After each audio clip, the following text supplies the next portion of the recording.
Imagine a child sitting on hot sand in Algeria, watching waves crash against the shore. This is Albert, 7 years old.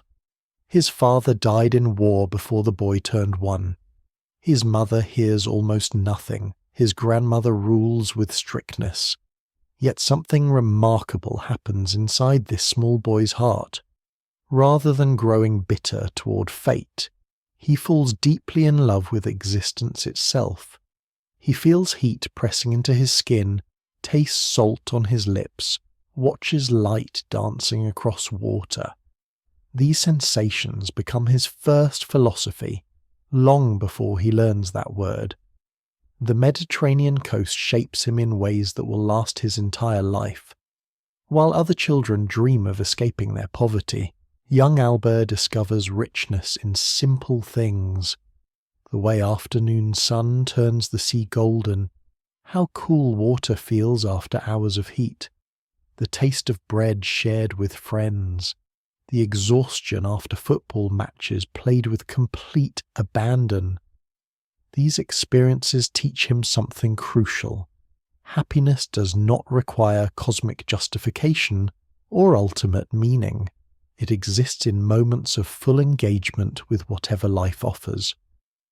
We move forward to adolescence. At the University of Algiers, he studies philosophy while playing goalkeeper for the local team. His professors introduce him to Greek thinkers, French existentialists, German philosophers, but the lessons that matter most come from the street, from poverty, from watching his mother work in silence, from seeing how colonial systems crush some people while elevating others for no reason except birth. Then at 17, illness strikes. Tuberculosis invades his lungs. Doctors tell him he might not survive another year. He lies in bed, coughing blood, feeling his body betray him. But this brush with death ignites an even fiercer hunger for living. He grasps something crucial. Life guarantees nothing, which makes every moment irreplaceable. Death is not some distant abstraction, but a constant companion, a reminder that time is limited and precious. By his 30s, he has witnessed fascism rising across Europe, experienced war's horror, joined resistance movements against Nazi occupation. He has worked as journalist documenting injustice, written novels that will shake the world. He has loved, suffered, created, struggled. But Camus never becomes a typical philosopher locked in academic towers. His ideas emerge from lived reality, from watching people suffer and struggle, from asking the hardest questions about remaining human in inhuman times. What makes him unique is his refusal to offer easy consolations or false hopes. He looks directly at the darkest aspects of existence and finds not despair, but a strange kind of liberation. He shows us how to live with dignity when life seems meaningless, how to fight injustice without becoming unjust ourselves, how to find joy even while acknowledging tragedy. His philosophy is not abstract theory, but a practical guide for anyone who has ever wondered how to live authentically in a world that often seems absurd. We pose our central question: what should a person do when the world offers no ready answers? How do we preserve dignity when the universe stays silent? How do we create meaning in a reality that provides no inherent purpose? Picture a morning that resembles thousands before it. Your alarm sounds at 7:30. You rise from bed, brush your teeth, swallow coffee, dress in work clothes, walk to the station, board the train. You've performed these exact movements for years, perhaps decades. The routine has become so automatic that you barely notice what you're doing. Your hands move through familiar motions while your mind drifts elsewhere, planning the day ahead or replaying yesterday's conversations. But today something shifts inside your mind. You watch yourself going through these motions as if observing a stranger. A thought arrives unbidden. Why am I doing this?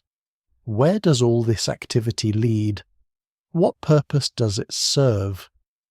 The comfortable structure that usually guides your days suddenly appears arbitrary and strange. You see the absurdity of it all. Wake, work, eat, sleep, repeat. For what? Toward what end? This moment of uncomfortable clarity is what Camus identifies as the birth of absurd consciousness. It can strike anyone at any time, often when we least expect it. A successful lawyer might suddenly question why she spends 60 hours weekly pursuing money she doesn't truly need. A devoted father might wonder whether his sacrifices for his children ultimately matter in a universe that will eventually end.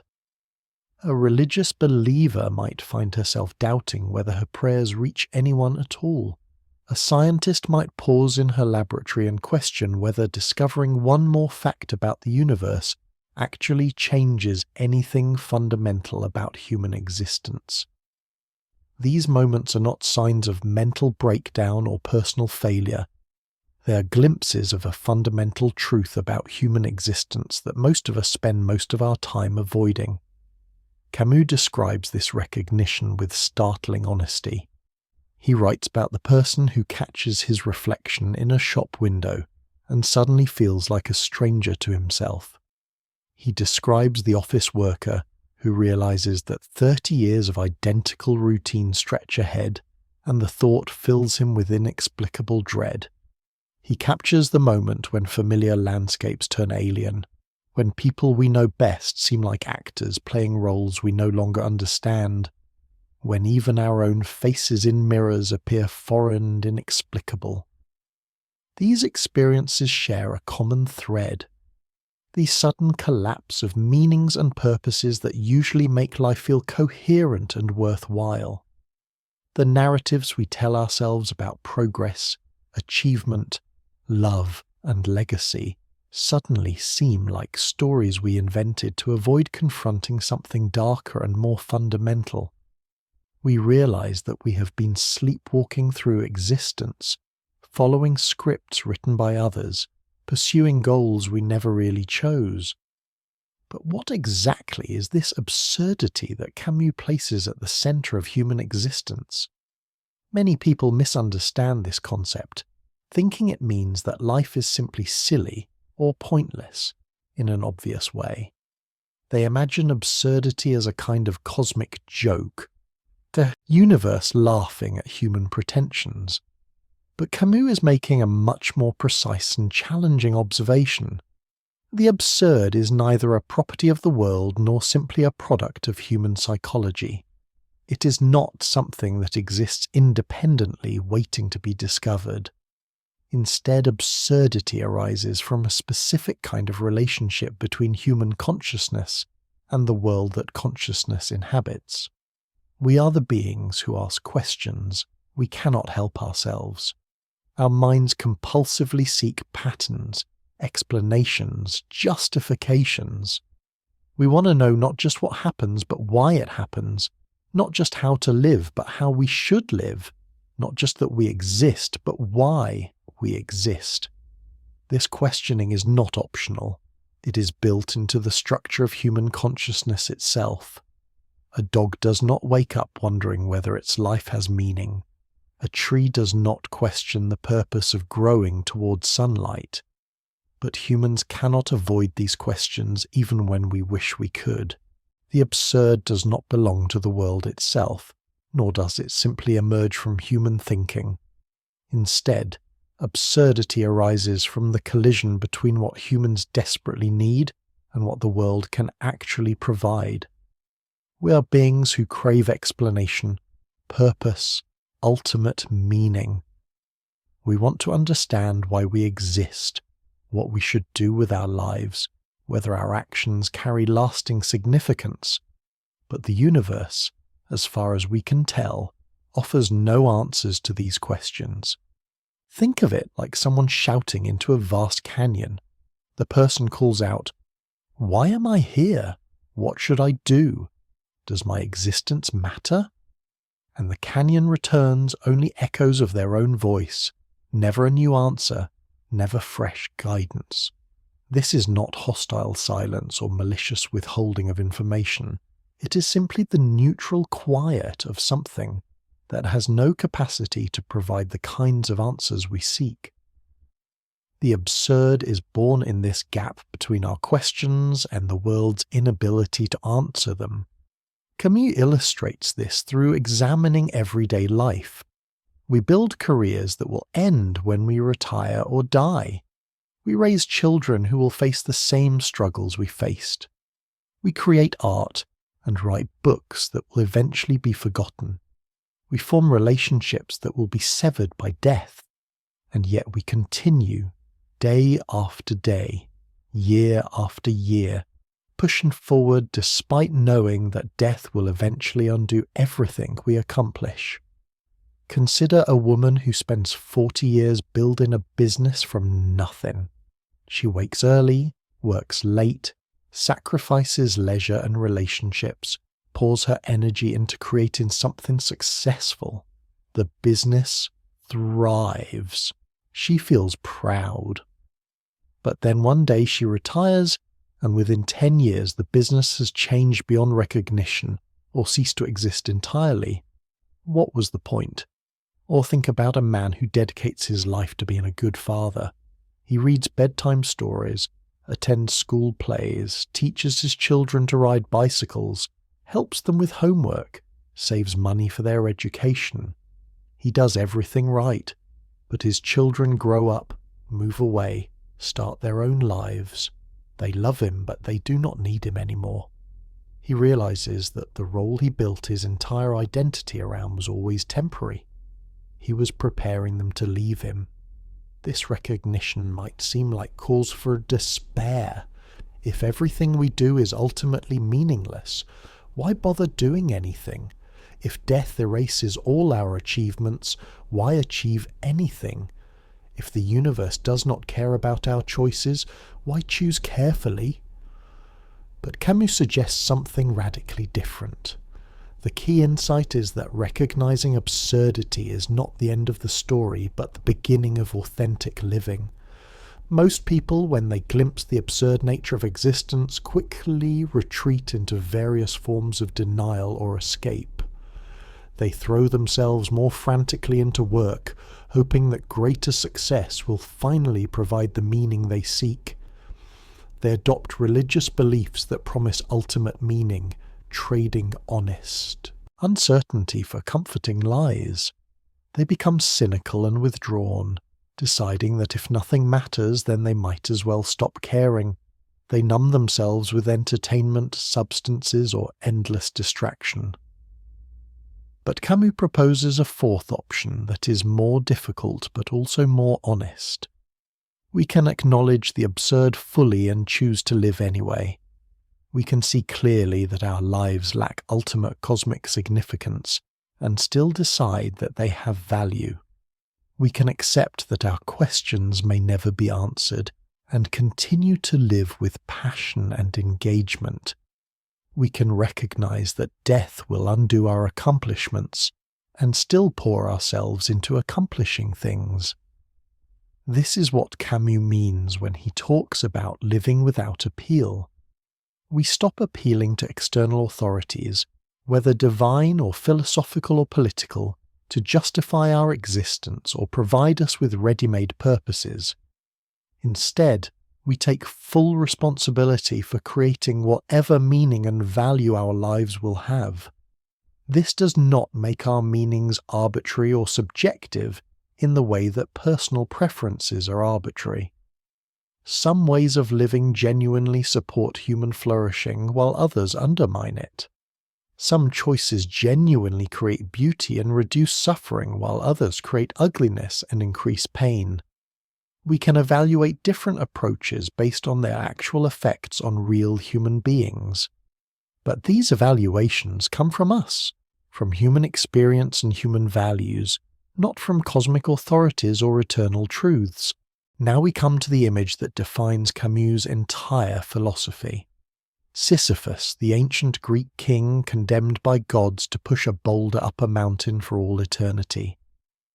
Every time Sisyphus reaches the summit, The boulder rolls back down and he must begin again. On the surface, this seems like a story about punishment and meaninglessness. But Camus sees something much more profound. Sisyphus represents every human being who continues to live and work and love, despite knowing that death will eventually undo everything. At first glance, Sisyphus appears to be the ultimate loser. He has been outsmarted by gods, stripped of his kingdom, sentenced to perform the most futile task imaginable. Every day he struggles with enormous effort to push his boulder to the mountaintop. Every day he achieves his goal, and every day he watches his achievement crumble as the boulder rolls back down. If we measure success by permanent accomplishment, Sisyphus has failed completely. His entire existence consists of repetition without progress, effort without lasting result, achievement without permanence. But Camus invites us to imagine the moment when Sisyphus walks back down the mountain to retrieve his boulder. This is the pause between efforts, the brief rest between one task and its repetition. In this moment, Sisyphus is superior to his rock because he is conscious of his situation in ways that the rock cannot be. He knows exactly what awaits him: more struggle, more temporary success, more inevitable failure. He harbours no illusions about achieving permanent victory over his circumstances, yet he continues. And in that continuation, Camus finds something magnificent. The key to understanding Sisyphus as a hero lies in recognizing what he has given up and what he has retained. He has given up hope in the conventional sense. He no longer believes that his situation will fundamentally change, that the gods will relent, that his boulder will somehow stay at the top of the mountain. He has abandoned the illusion that his work will achieve lasting results, or that someday his punishment will end. This might sound like a recipe for despair, but Sisyphus has retained something more valuable than hope: his capacity for conscious choice.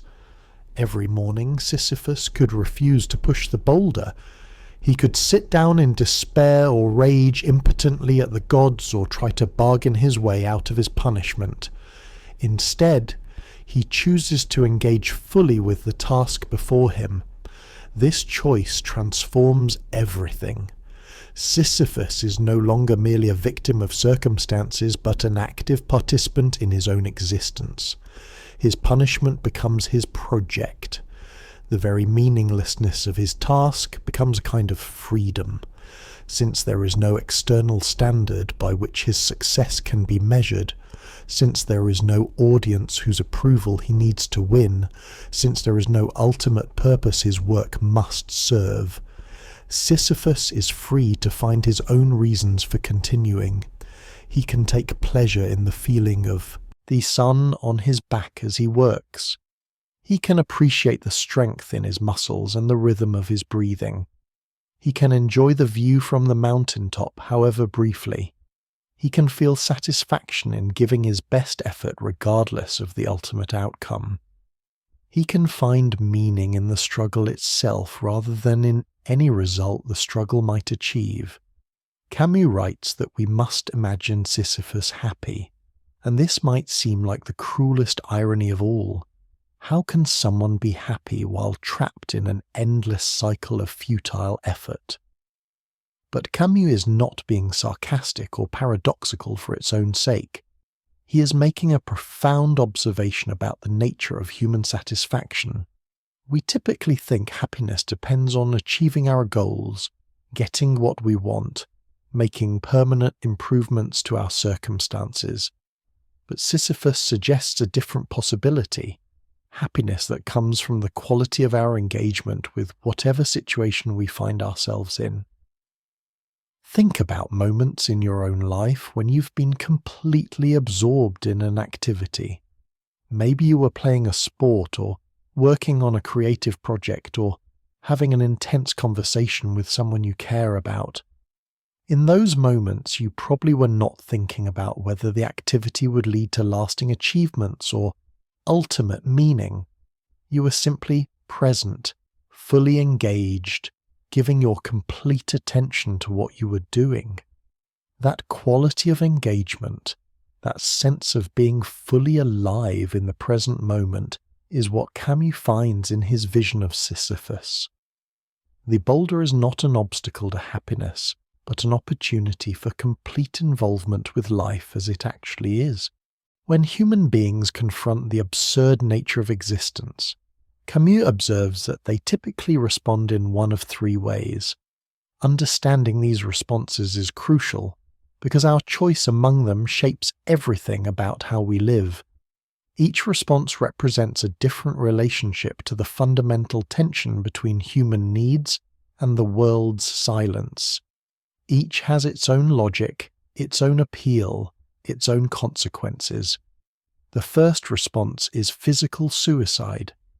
Camus considers this the most important philosophical problem of all. When people truly grasp that their lives may lack ultimate meaning, that their efforts may be fundamentally futile, that death will eventually undo everything they accomplish, some conclude that there is no point in continuing. If life is absurd, they reason, why not simply end it? If there is no cosmic purpose to fulfill, no divine plan to serve, no ultimate justice to vindicate our struggles, why endure the pain and difficulty of existence? This response has a certain logical consistency. If meaning is what makes life worth living, and if life truly lacks meaning, then perhaps life is not worth living.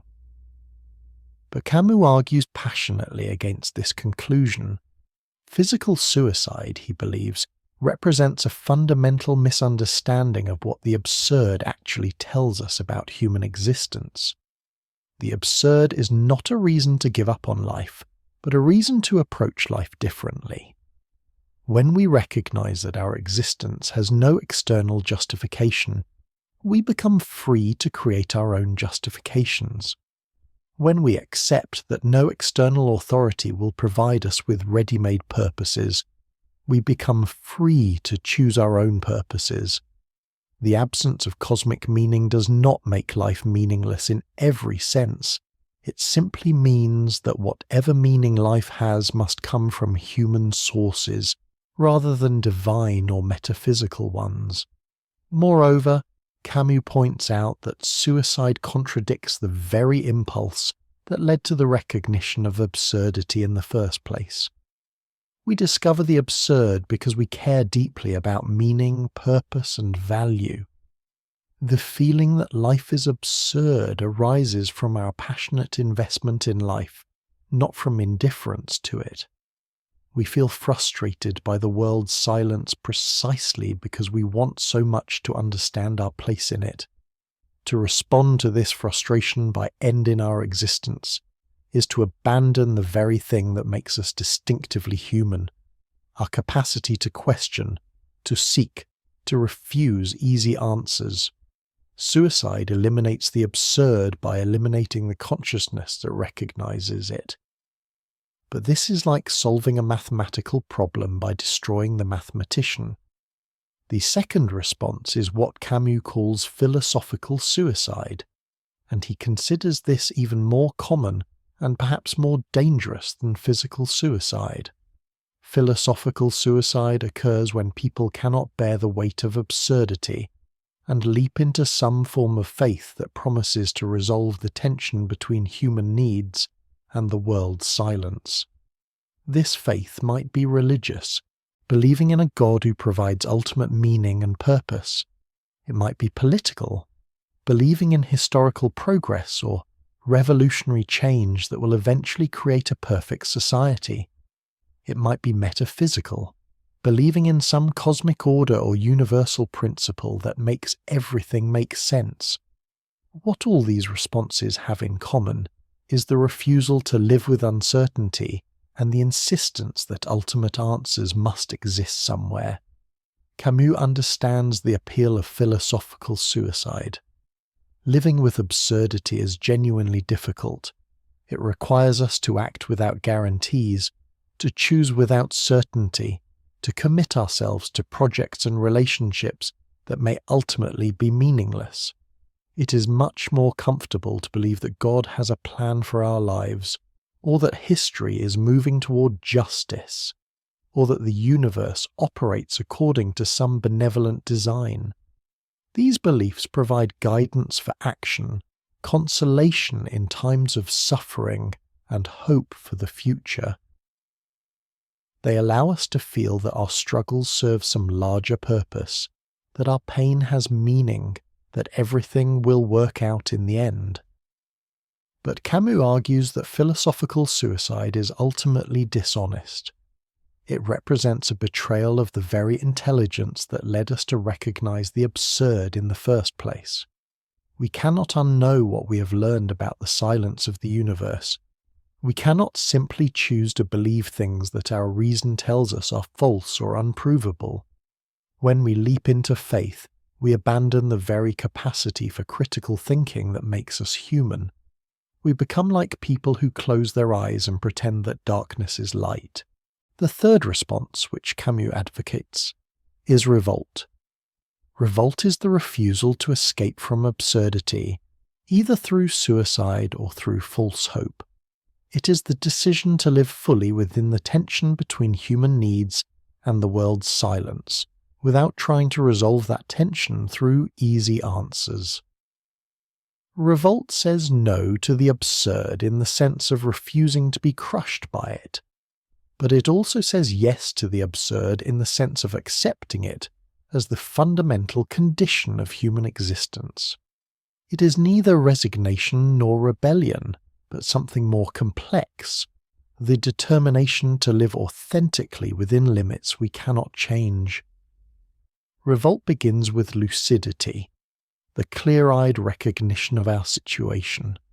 We are temporary beings in a vast universe that shows no sign of caring about our individual fate. We will die, and eventually everyone we love will die, and eventually our species will become extinct, and eventually the universe itself will end. Our actions will not have eternal consequences. Our achievements will not last forever. Our suffering serves no cosmic purpose. These facts are not pleasant, but they are facts nonetheless, and revolt begins with accepting them without flinching. But revolt does not end with this recognition. Having accepted the basic absurdity of existence, the person in revolt chooses to live anyway. More than that, they choose to live fully, passionately, with complete engagement. They do not withdraw from life or hold themselves at a distance from commitments and relationships. Instead, they throw themselves into life more completely than people who live by false hopes, because they know that this life is all they have. There is no afterlife to compensate for present suffering, no historical vindication to justify current sacrifice. Every moment matters precisely because no moment has ultimate significance beyond itself. Revolt also involves what Camus calls the creation of values. If there are no external sources of meaning and purpose, then we must create our own meanings and purposes. This is not arbitrary or whimsical creation, because we remain constrained by our nature as human beings who live together on a shared planet. We cannot create just any values we please, because some values support human flourishing while others undermine it. But within these constraints we have genuine freedom to choose what matters to us, what we will commit ourselves to, how we will spend the time we have been given. This freedom is both exhilarating and terrifying because it makes us fully responsible for the shape our lives take. The rebel, Camus tells us, is someone who says no. But this is not a simple rejection or a purely negative response. The rebel says no to specific conditions, while simultaneously saying yes to certain values that those conditions violate. When a slave finally refuses to obey a particular command, They are not simply being contrary or difficult. They are asserting that there are limits beyond which human beings should not be pushed. They are claiming that they have dignity that deserves respect, rights that should not be violated, a nature that cannot be indefinitely suppressed. The word no contains within itself an implicit yes to something more precious than obedience. This means that rebellion is fundamentally an act of value creation. The rebel discovers what matters to them by discovering what they cannot tolerate. They learn what they stand for by learning what they will stand against. A person who has never rebelled against anything has never fully discovered what they believe in. A person who accepts every condition imposed upon them has never learned what their own deepest values actually are. Rebellion forces us to clarify our commitments and take responsibility for our choices. But Camus makes a crucial observation about the nature of authentic rebellion. The values that rebellion asserts are not purely individual or arbitrary. When the slave rebels, they do not claim special privileges for themselves alone. They assert the dignity of human beings as such, the rights that belong to anyone in their situation. Their rebellion implicitly extends to all people who face similar oppression. Their no to their own mistreatment becomes a no to mistreatment in general. Their yes to their own dignity becomes a yes to human dignity as such. This leads to one of Camus' most important insights. Rebellion naturally leads to solidarity. The rebel discovers that they are not alone in their situation, that others share their condition and deserve the same consideration they claim for themselves. The movement from I rebel to we exist is not an arbitrary leap but a logical development. If my rebellion is based on universal human values rather than personal preferences, then it commits me to supporting others who rebel for the same reasons. If I claim dignity for myself, I must recognize the same dignity in others. If I refuse to accept certain conditions for myself, I must oppose those conditions wherever they occur. As Camus developed his philosophy of rebellion, he became increasingly concerned about the tendency of authentic revolt to transform itself into something much more dangerous: total revolution. The distinction between rebellion and revolution is not merely semantic, but cuts to the heart of how we should respond to injustice and suffering in the world. Understanding this distinction is crucial for anyone who wants to fight against oppression without becoming oppressive themselves. Rebellion, as we have seen, begins with specific grievances against particular conditions. The rebel says no to this treatment, this law, this abuse of power. Their revolt is concrete and limited, focused on changing specific circumstances rather than remaking reality entirely. They work within the basic framework of human existence, trying to make that framework more humane without trying to transcend it completely. The rebel maintains a sense of proportion, recognizing that perfect justice is impossible, but that more justice is always possible. They understand that their knowledge is limited, their methods are fallible, and their success is uncertain. Revolution, by contrast, becomes intoxicated with the dream of total transformation. The revolutionary is no longer satisfied with improving conditions within the existing order, but wants to create an entirely new order. They are no longer content to reduce suffering, but want to eliminate suffering altogether. They no longer seek to expand freedom, but want to achieve absolute freedom. They no longer work for more justice, but demand perfect justice. The revolutionary loses the sense of limits that keeps rebellion connected to concrete human experience and begins to think in terms of infinite possibilities and ultimate solutions. Camus traces this transformation through the history of modern revolutionary movements, paying particular attention to the French Revolution and the Russian Revolution. Both began with legitimate grievances against genuine oppression. The French people suffered under an incompetent monarchy, crushing taxes and rigid social hierarchies that denied dignity to millions. The Russian people endured poverty, political repression, and an aristocracy that treated peasants as property. These grievances were real, and the desire for change was justified. But both revolutions eventually became consumed by their own logic of absolute transformation and ended up creating new forms of tyranny that were often worse than the conditions they set out to change. The French Revolution began with demands for basic political rights, economic justice, and social equality. These were reasonable goals that addressed real problems in French society. But the revolutionary process gradually escalated beyond these initial demands.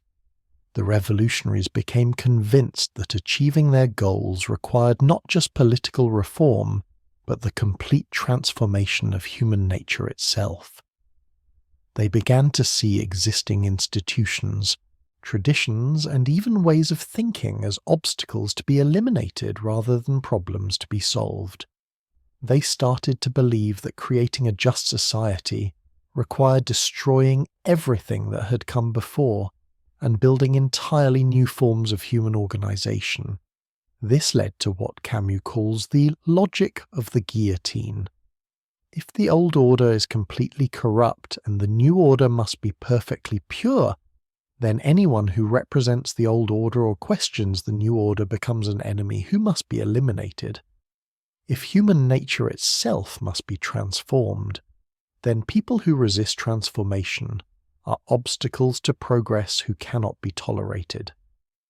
If the revolutionary cause represents absolute good, then opposition to that cause represents absolute evil that deserves no mercy. The revolutionaries became convinced that they were serving such a noble end that any means necessary to achieve that end were justified. They lost sight of the human values that had motivated their rebellion in the first place, and became willing to sacrifice actual human beings for the sake of abstract principles. The Russian Revolution followed a similar pattern. It began with genuine grievances against an oppressive and incompetent system. The Bolsheviks promised to create a society without classes, without exploitation, without alienation. They offered a vision of human liberation that would eliminate the sources of conflict and suffering that had plagued humanity throughout history. But this utopian vision required methods that contradicted the very values it claimed to serve. The revolutionary leaders became convinced that creating a classless society required the complete destruction of the existing class system. This meant not just changing economic arrangements, but eliminating entire categories of people who were defined as class enemies. Millions were killed, imprisoned, or exiled not for what they had done but for what they represented. The revolutionaries justified these actions by appealing to historical necessity and the greater good of humanity. They argued that temporary violence and oppression were necessary to achieve permanent peace and freedom. But the temporary measures became permanent, and the means used to achieve liberation became indistinguishable from the oppression they were meant to replace. Camus argues that these tragedies were not accidents or betrayals of revolutionary ideals, but logical consequences of revolutionary thinking itself. When we begin to think in terms of absolute solutions to human problems, we inevitably begin to see human beings who do not fit our solutions as problems to be solved, rather than people to be respected. When we become convinced that we know the ultimate destination of history, we begin to treat people as raw material for achieving that destination rather than as ends in themselves. When we believe that our cause represents perfect justice, we begin to see opposition to our cause as perfect injustice that deserves no consideration. Revolution creates its own logic of escalation that leads inevitably to fanaticism and terror. To understand how Camus' philosophy looks when lived out in practice, we need to examine his literary works, particularly his novel The Stranger. Through the character of Meursault, Camus creates a portrait of what he calls an absurd hero, someone who lives without illusions about ultimate meaning, but also without despair about the absence of such meaning. Meursault embodies both the liberation and the difficulty of living authentically in an absurd world. The novel begins with one of the most famous opening lines in modern literature. "Mother died today, or maybe yesterday, I don't know." But what makes this line shocking is not the fact of death, but Meursault's apparent indifference to it. He is not sure whether his mother died today or yesterday. He does not seem deeply affected by her loss. He attends her funeral but does not cry, does not stay for the vigil, does not display the emotions that society expects from a grieving son. From the very beginning, Meursault appears to be someone who does not play by the normal rules of social and emotional life. But Camus is careful to show us that Meursault's indifference is not callousness or cruelty. He loved his mother in his own way and took care of her when she needed care. He simply does not feel compelled to perform grief that he does not actually experience. He refuses to pretend emotions that are not genuine, or to follow social scripts that feel false to him. In a world where most people constantly perform feelings and meanings they do not really have, Meursault's honesty about his actual inner experience appears strange and even threatening. This pattern continues throughout the first part of the novel. Meursault goes to the beach, starts a relationship with Marie, gets involved with his neighbour Raymond's schemes. In each situation he responds to immediate circumstances without constructing elaborate narratives about deeper significance or long-term consequences. When Marie asks if he loves her, he says probably not. When she asks if he wants to marry her, he says it does not matter to him, but they can marry if she wants to. When Raymond asks for help writing a letter to hurt his girlfriend, Meursault agrees without moral anguish or elaborate justification. Again, Camus shows us that Meursault's responses are not the result of moral blindness or emotional poverty. He enjoys Marie's company, feels genuine affection for her, takes pleasure in their physical relationship. He experiences the natural world with vivid intensity, feeling the heat of the sun, the coolness of water, the texture of different foods. He is capable of friendship, kindness, and even loyalty. What he lacks is the ability to inflate these immediate experiences into grand, romantic, or moral narratives. He lives in the present tense without constantly projecting into an imagined future or dwelling on an idealized past. The crisis comes when Meursault kills an Arab man on the beach. This act occurs almost accidentally, the result of a series of circumstances rather than a deliberate plan. Meursault is walking on the beach, encounters the man who had earlier fought with Raymond, feels overwhelmed by the heat and the glare of the sun reflecting off the man's knife. He fires once, then after a pause fires 4 more times. When asked later why he fired the additional shots, he can provide no clear explanation. The act seems to emerge from his circumstances rather than from his intentions, as if the sun and the heat and the tension of the situation had acted through him rather than his acting deliberately. The second part of the novel focuses on Meursault's trial, and here Camus reveals the true subject of his story. The legal system is not really interested in the facts of the killing or the circumstances that led to it. Instead, the prosecution focuses on Meursault's character, particularly his behaviour at his mother's funeral. The prosecutor argues that anyone who could attend his mother's funeral without showing proper emotion is capable of any crime. Mürsel is condemned not for what he did, but for who he is, not for his actions, but for his refusal to perform the social role of the grieving son and the remorseful killer. During the trial, various witnesses testify about Mürsel's character. His employer mentions that Mürsel showed no ambition and seemed content with his current position. Marie testifies about their relationship, but her words are twisted to make Mürsel appear callous and immoral. The caretaker from his mother's nursing home describes how Mürsel did not want to see his mother's body and did not cry during the funeral. Each piece of evidence is used to build a picture of someone who stands outside normal, human feeling and social obligation. The prosecutor calls him an enemy of society and argues that his indifference to social norms makes him a danger to everyone. Camus uses the trial to show how society punishes authenticity and rewards performance. If Meursault had cried at his mother's funeral, expressed remorse for the killing, and claimed that he was motivated by jealousy or anger or some other recognizable emotion, he might have received a lighter sentence. But his refusal to play the expected roles, to provide the kind of narrative that would make his actions comprehensible within conventional frameworks, marks him as fundamentally alien.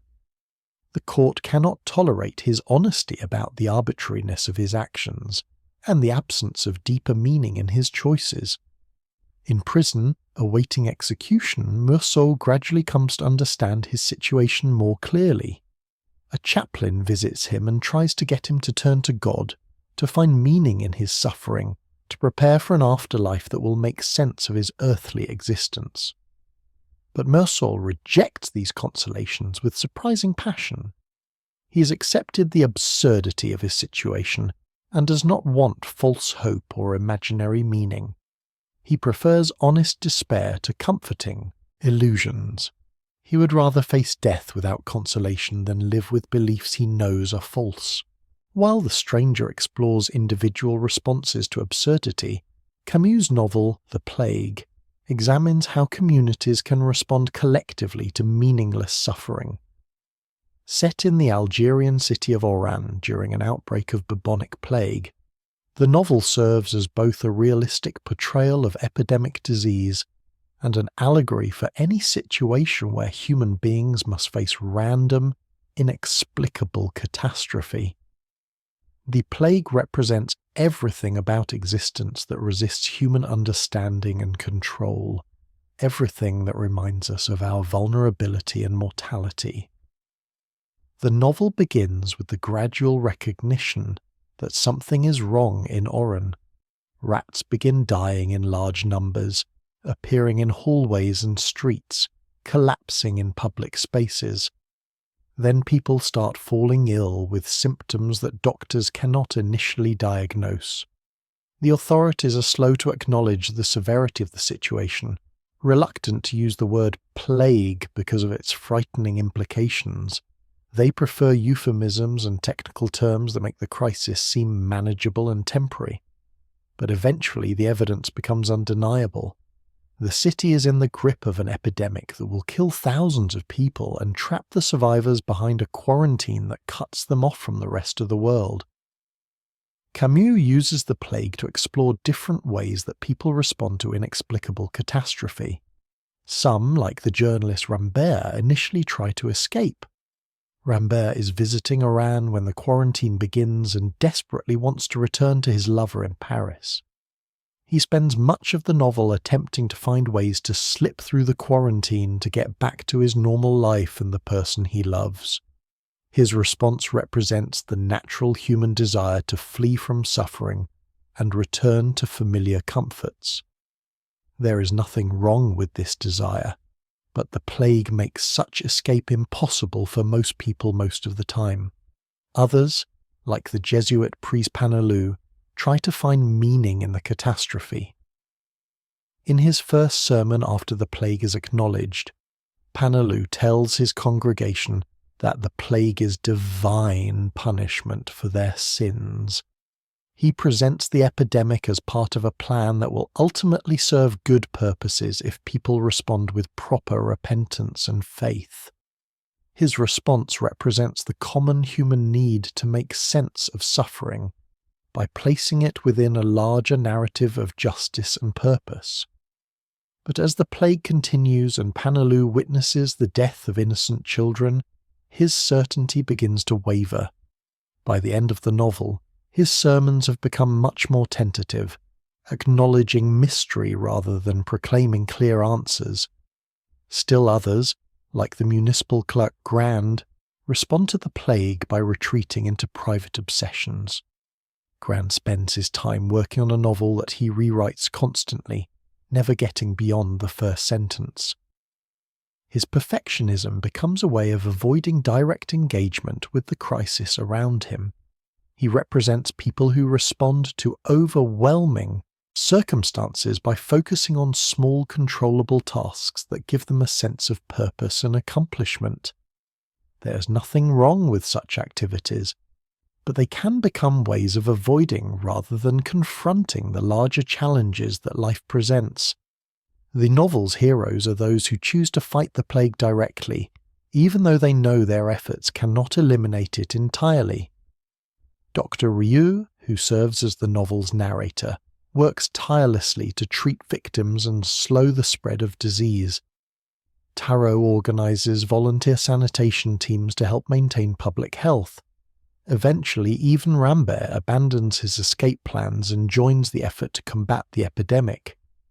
These characters do not fight the plague because they believe they can defeat it permanently, or because their efforts serve some cosmic purpose. They fight it simply because fighting is the appropriate human response to unnecessary suffering.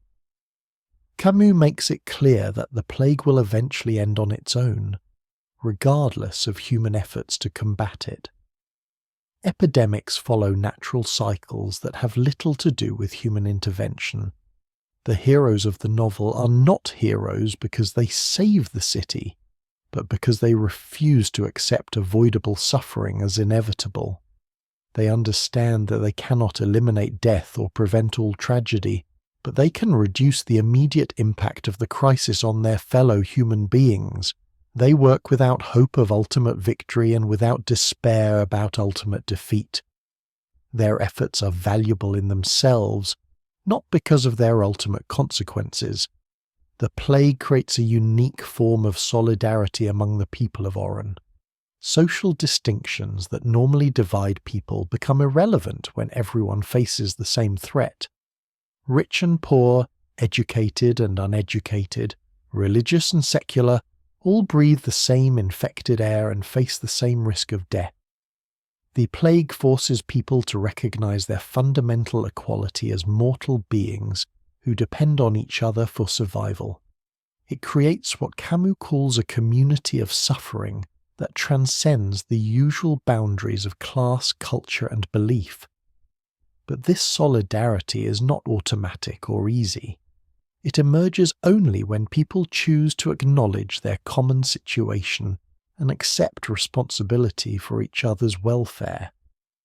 Some residents of Oran become more selfish and isolated during the epidemic, hoarding resources and avoiding contact with others. Others discover reserves of generosity and courage they did not know they possessed. The plague does not automatically make people better or worse, but it does reveal what they are capable of when stripped of normal social supports and faced with ultimate questions about how to live. Dr. Ryu embodies Camus' ideal of how to respond to absurd suffering. He works as a doctor not because he believes medicine can solve all human problems, but because healing is a fundamentally human activity that maintains human dignity in the face of disease and death. He treats patients knowing that many of them will die despite his efforts. He maintains detailed records of the epidemic, knowing that future generations may face similar crises. He continues to care about individual human beings, even when surrounded by massive collective tragedy. His commitment is modest but absolute. He will do what he can with the knowledge and resources available to him, without claiming more than he can actually achieve. One of the most challenging aspects of Camus' philosophy is his attempt to develop coherent ethics without appealing to religious authority, metaphysical principles, or abstract theories about human nature. If God does not exist, if the universe provides no inherent moral guidance, if human reason cannot discover absolute truths about right and wrong, then how do we distinguish between ethical and unethical behavior? How do we create meaningful moral standards in a world that seems to offer no objective foundation for such standards? Camus rejects the idea that the absence of God necessarily leads to moral chaos or nihilistic relativism. He argues that ethics can emerge from human experience without requiring external validation or cosmic authority. The key insight is that moral values are not discovered like scientific facts, but created through the choices we make and the commitments we accept. This does not make them arbitrary or purely subjective, because some values support human flourishing while others undermine it. Some ways of living enable dignity and solidarity, while others promote cruelty and isolation. We can evaluate different ethical systems based on their consequences for actual human beings living in the actual world. The ethics that emerges from Camus' philosophy has several distinctive characteristics. First, it is grounded in concrete human experience rather than abstract principles. We learn what matters to us by discovering what we cannot tolerate, what we'll fight to protect, what we're willing to sacrifice for. Our values are revealed through our responses to specific situations rather than deduced from general theories. This makes ethics an ongoing process of discovery rather than a fixed system of rules. We do not start with complete knowledge of what we believe and then apply that knowledge to particular cases. Instead, we discover what we believe by seeing how we respond when our beliefs are tested by experience. Second, Camus' ethics is universalizable without being absolute. When we rebel against conditions we find intolerable, we implicitly assert that anyone in similar circumstances would have similar reasons for rebellion. Our revolt appeals to values that extend beyond our personal preferences and individual interests. We claim not just that we deserve better treatment, but that human beings as such deserve better treatment. This gives our ethical commitments a universal dimension, without requiring us to believe that we have access to eternal truths or perfect knowledge. We can assert that some actions are right and others wrong without claiming to understand the ultimate nature of rightness and wrongness. Third, this ethics is self-limiting and modest in its claims. It does not promise to solve all moral problems or eliminate all ethical disagreement. It recognizes that moral knowledge is always incomplete and that ethical decisions often involve tragic choices between competing values. It acknowledges that good people can disagree about important questions and that moral progress is possible, but never final. This modesty protects against the kind of moral fanaticism that claims perfect knowledge of good and evil, and uses that claim to justify unlimited means in pursuit of supposedly perfect ends. Fourth, Camus's ethics insists on the consistency of means and ends. We cannot create a more humane world through thoroughly inhumane methods. We cannot achieve justice through systematic injustice, or build a free society through total oppression. The means we use to achieve our goals become part of the goals themselves, shaping both the results we achieve and the kind of people we become through our efforts. This principle provides practical guidance for ethical decision-making without requiring elaborate theoretical justification. We can evaluate proposed actions by asking whether they are consistent with the values they claim to serve. These principles have concrete implications for how we should treat other people and organize our societies. If human dignity emerges from our capacity for conscious choice and our ability to rebel against intolerable conditions, then we should create social arrangements that protect and expand these capacities. If solidarity arises from recognition of our common condition as mortal beings in an indifferent universe, then we should resist systems that divide people into different classes of moral worth. If authentic rebellion requires the freedom to say no to established authority, then we should value political institutions that make such rebellion possible and legitimate. Camus' ethics also has implications for how we understand justice. Justice cannot be perfect because human knowledge is limited and human institutions are fallible, but justice can be more or less adequate depending on how well it protects human dignity and promotes conditions for authentic choice. A just society is not one that eliminates all suffering or resolves all conflicts, but one that minimizes unnecessary suffering and provides mechanisms for addressing legitimate grievances. It is a society that maintains space for rebellion, while channeling that rebellion in constructive rather than destructive directions. This understanding of justice leads Camus to support democratic institutions not because democracy guarantees perfect outcomes, but because it provides the best available mechanisms for ongoing correction of injustices. Democratic societies allow people to rebel against authority through legal means, to organize for change without violence, to hold leaders accountable for their actions. They create institutions for peaceful transfer of power and protect the rights of minorities against the tyranny of majorities. They are not perfect, but they are better than alternatives that concentrate power in the hands of people who claim perfect knowledge of justice and human nature. Camus also values individual rights, not because individuals are more important than communities, but because protecting individuals is necessary for maintaining the conditions that make authentic community possible. Freedom of speech, freedom of conscience, freedom of association are valuable because they allow people to discover and express their deepest values. Without these freedoms, people cannot engage in authentic rebellion or create genuine solidarity with others. Societies that suppress individual rights in the name of collective goals typically end up destroying both individual dignity and genuine community. For Camus, artistic creation represents one of the most profound forms of rebellion against the absurd condition of human existence. The artist faces the same fundamental situation as everyone else, temporary life in an indifferent universe that provides no ultimate meaning or purpose. But instead of surrendering to despair or escaping into false hopes, the artist chooses to create something that did not exist before.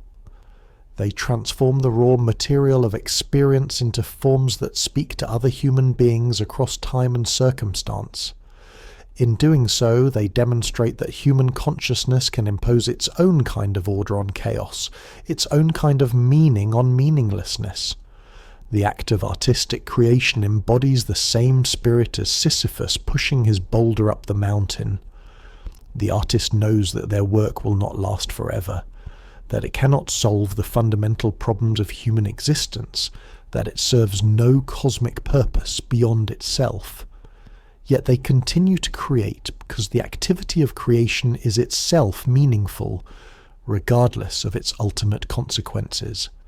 A novelist writing a book, a painter working on a canvas, a musician composing a song all engage in fundamentally human activities that assert the value of consciousness and choice in an unconscious and choiceless universe. But Camus argues that not all art serves the cause of authentic rebellion. Art can also become a form of escape from reality, a way of retreating into imaginary worlds that offer false consolation for the difficulties of actual existence. Romantic art that portrays life as more beautiful, meaningful or purposeful than it actually is, can function like a drug that helps people avoid confronting their real situation. Religious art that promises transcendence of the human condition can become another form of philosophical suicide. Political art that subordinates aesthetic concerns to ideological purposes can lose touch with the concrete human experiences that give art its power to move and transform us. Authentic art, in Camus' view, maintains a delicate balance between honesty about the human condition and celebration of human possibility.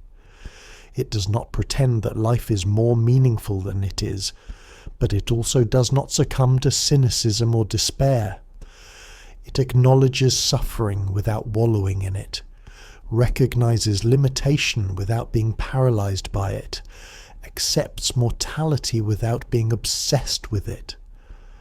Great art helps us see our situation more clearly, while also helping us appreciate the beauty and dignity that remain possible within that situation. Camus finds this balance in artists he admires, from the ancient Greeks to his contemporary writers.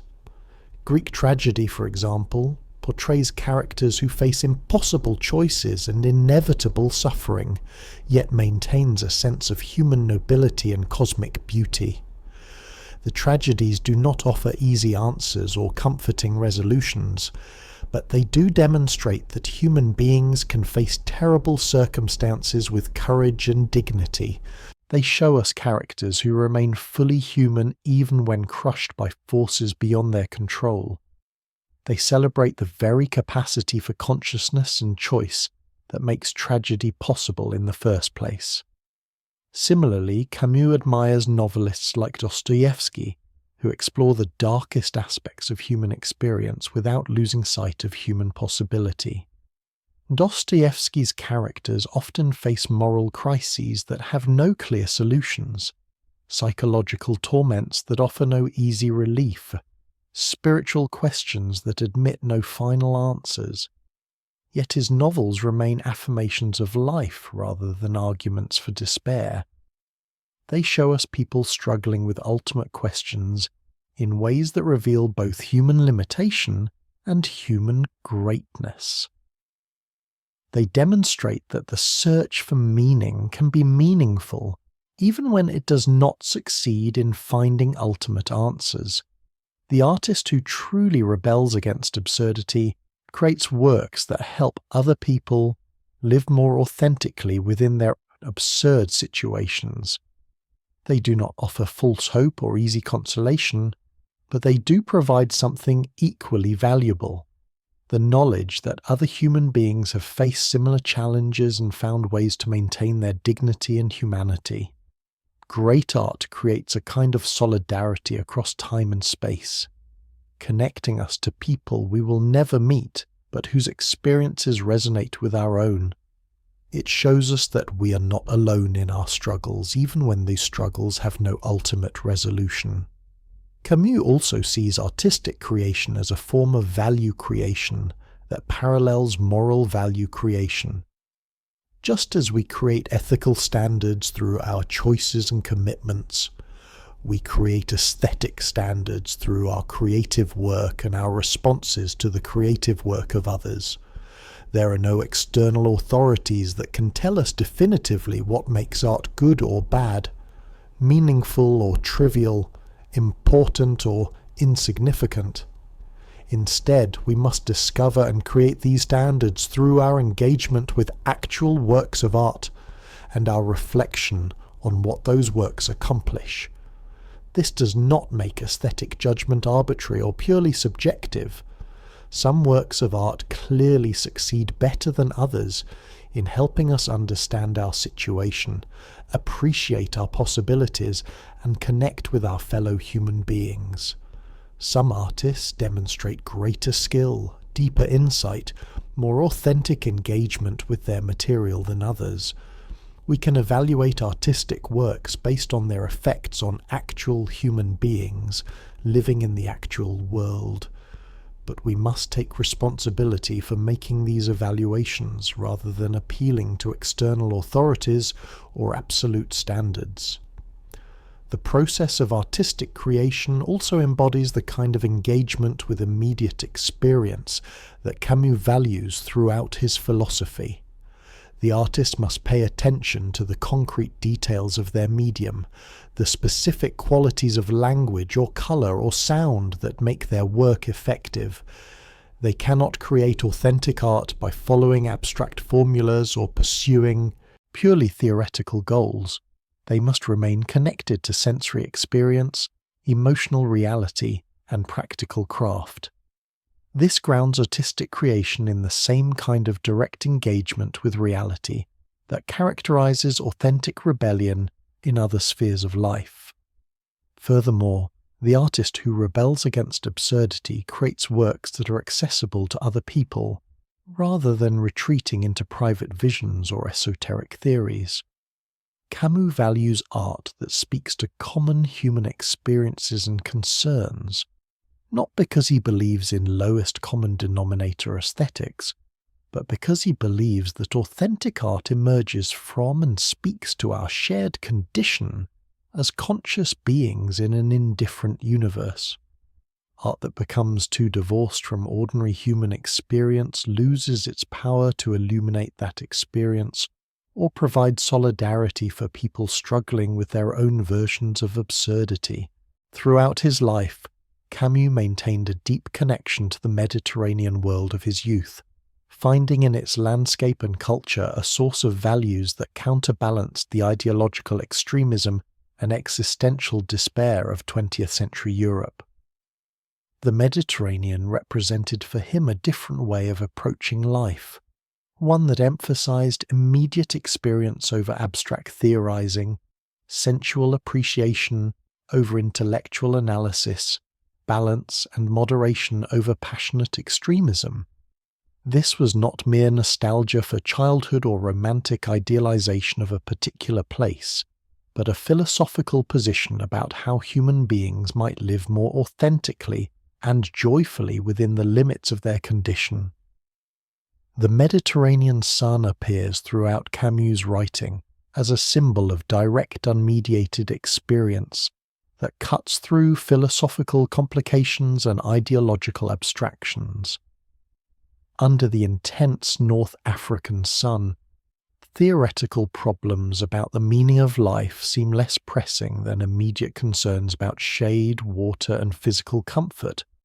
The sun forces attention to present moments and bodily needs in ways that prevent excessive brooding about ultimate questions.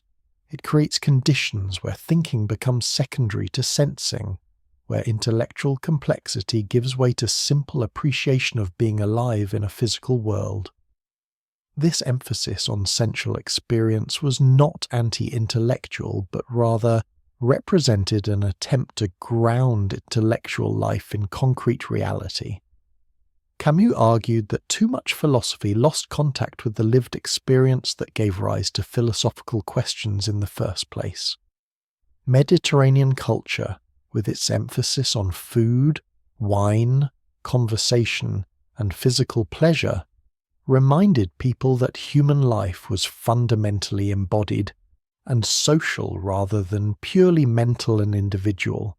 The body's needs and pleasures provided a kind of wisdom that complemented and corrected the insights of pure reason.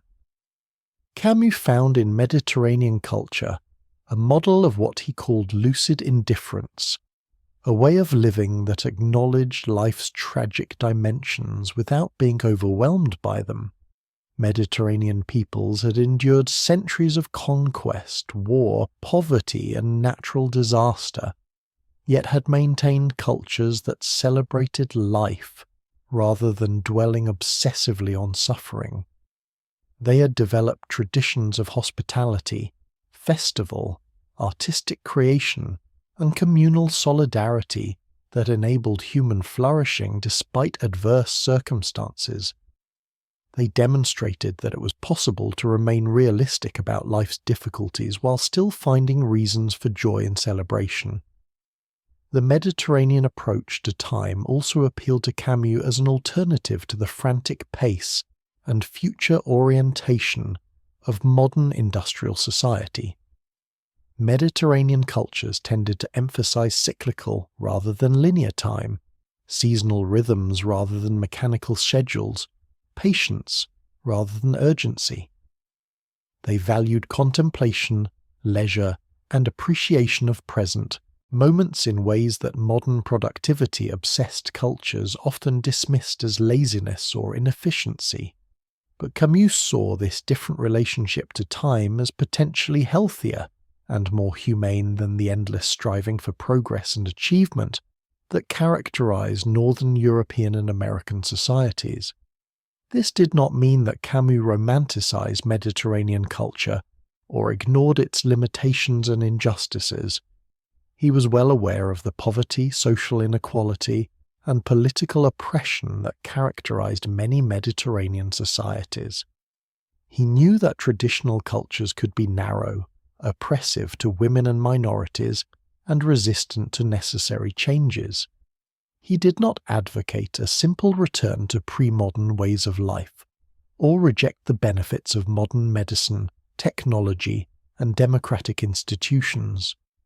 Instead, he sought to identify elements of Mediterranean culture that could enrich and humanize modern life without requiring abandonment of modern achievements. The Mediterranean ideal also influenced Camus' understanding of appropriate responses to political and social problems.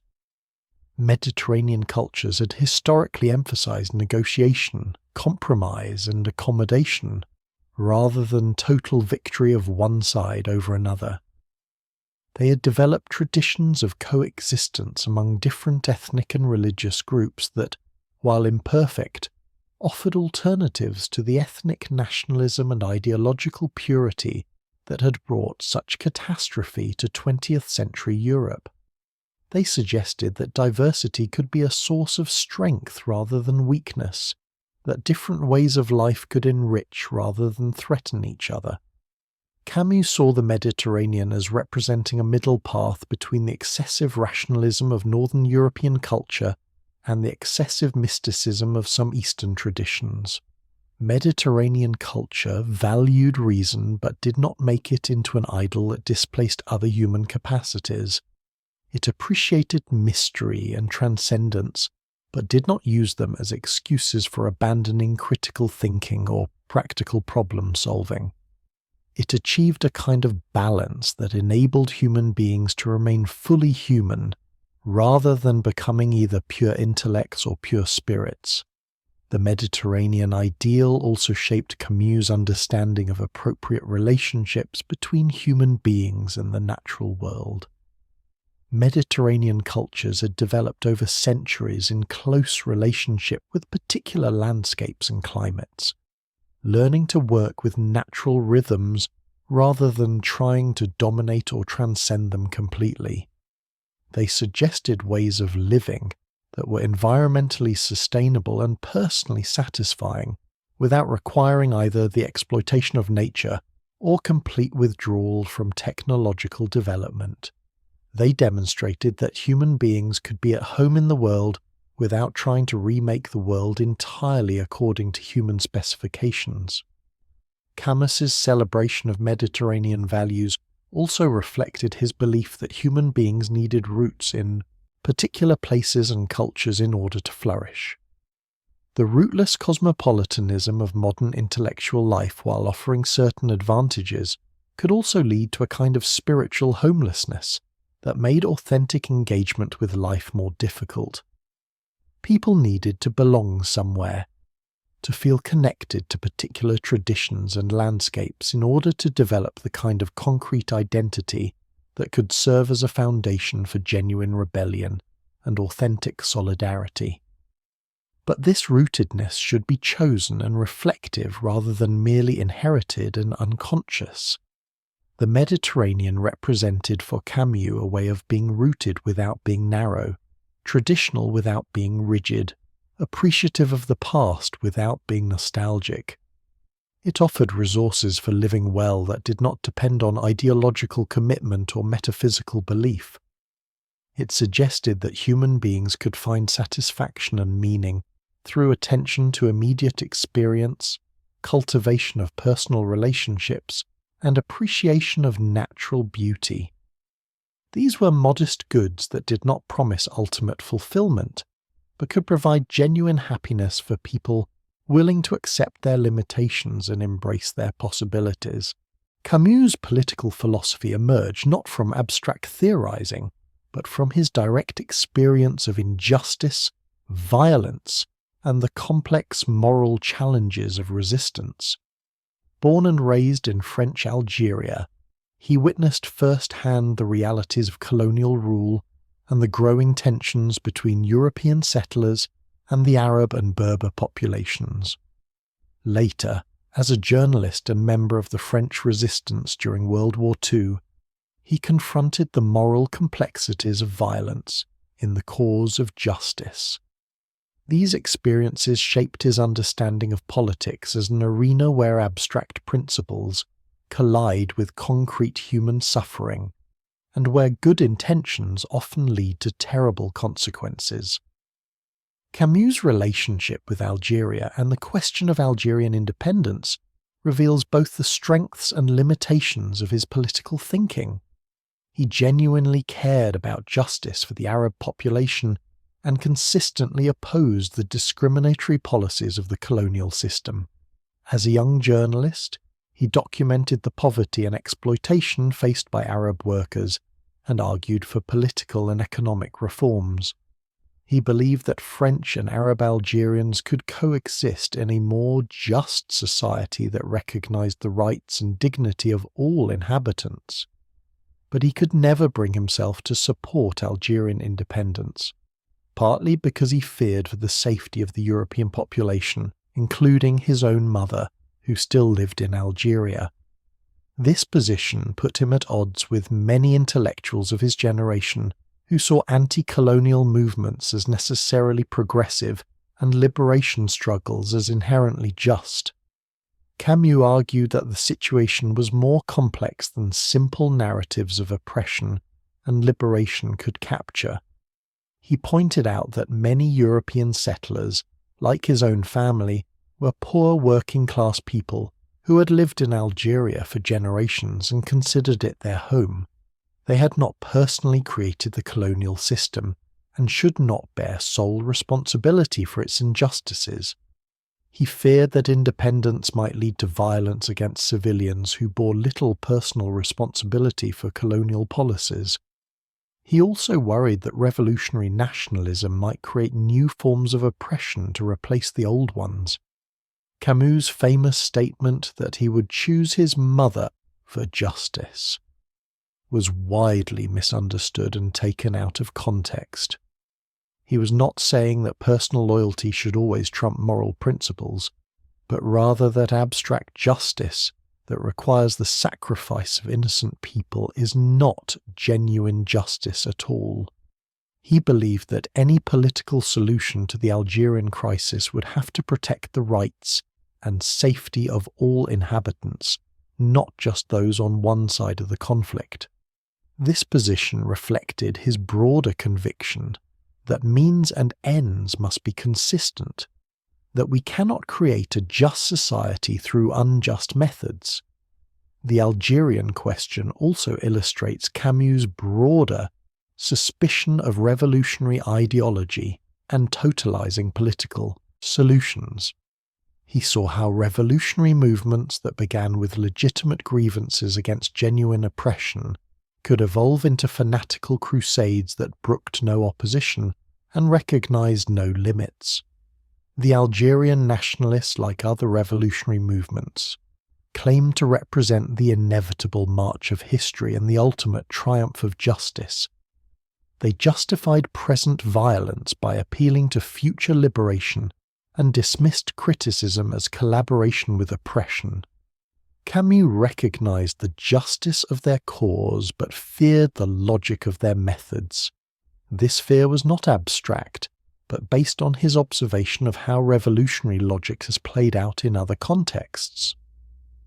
The Russian Revolution had promised to liberate the working class, but had created a system of oppression that was in many ways worse than what it replaced. The French Revolution had proclaimed the rights of man but had ended in terror and dictatorship. Even movements that began with genuinely noble goals seemed to develop their own momentum that carried them beyond the values that had motivated them initially.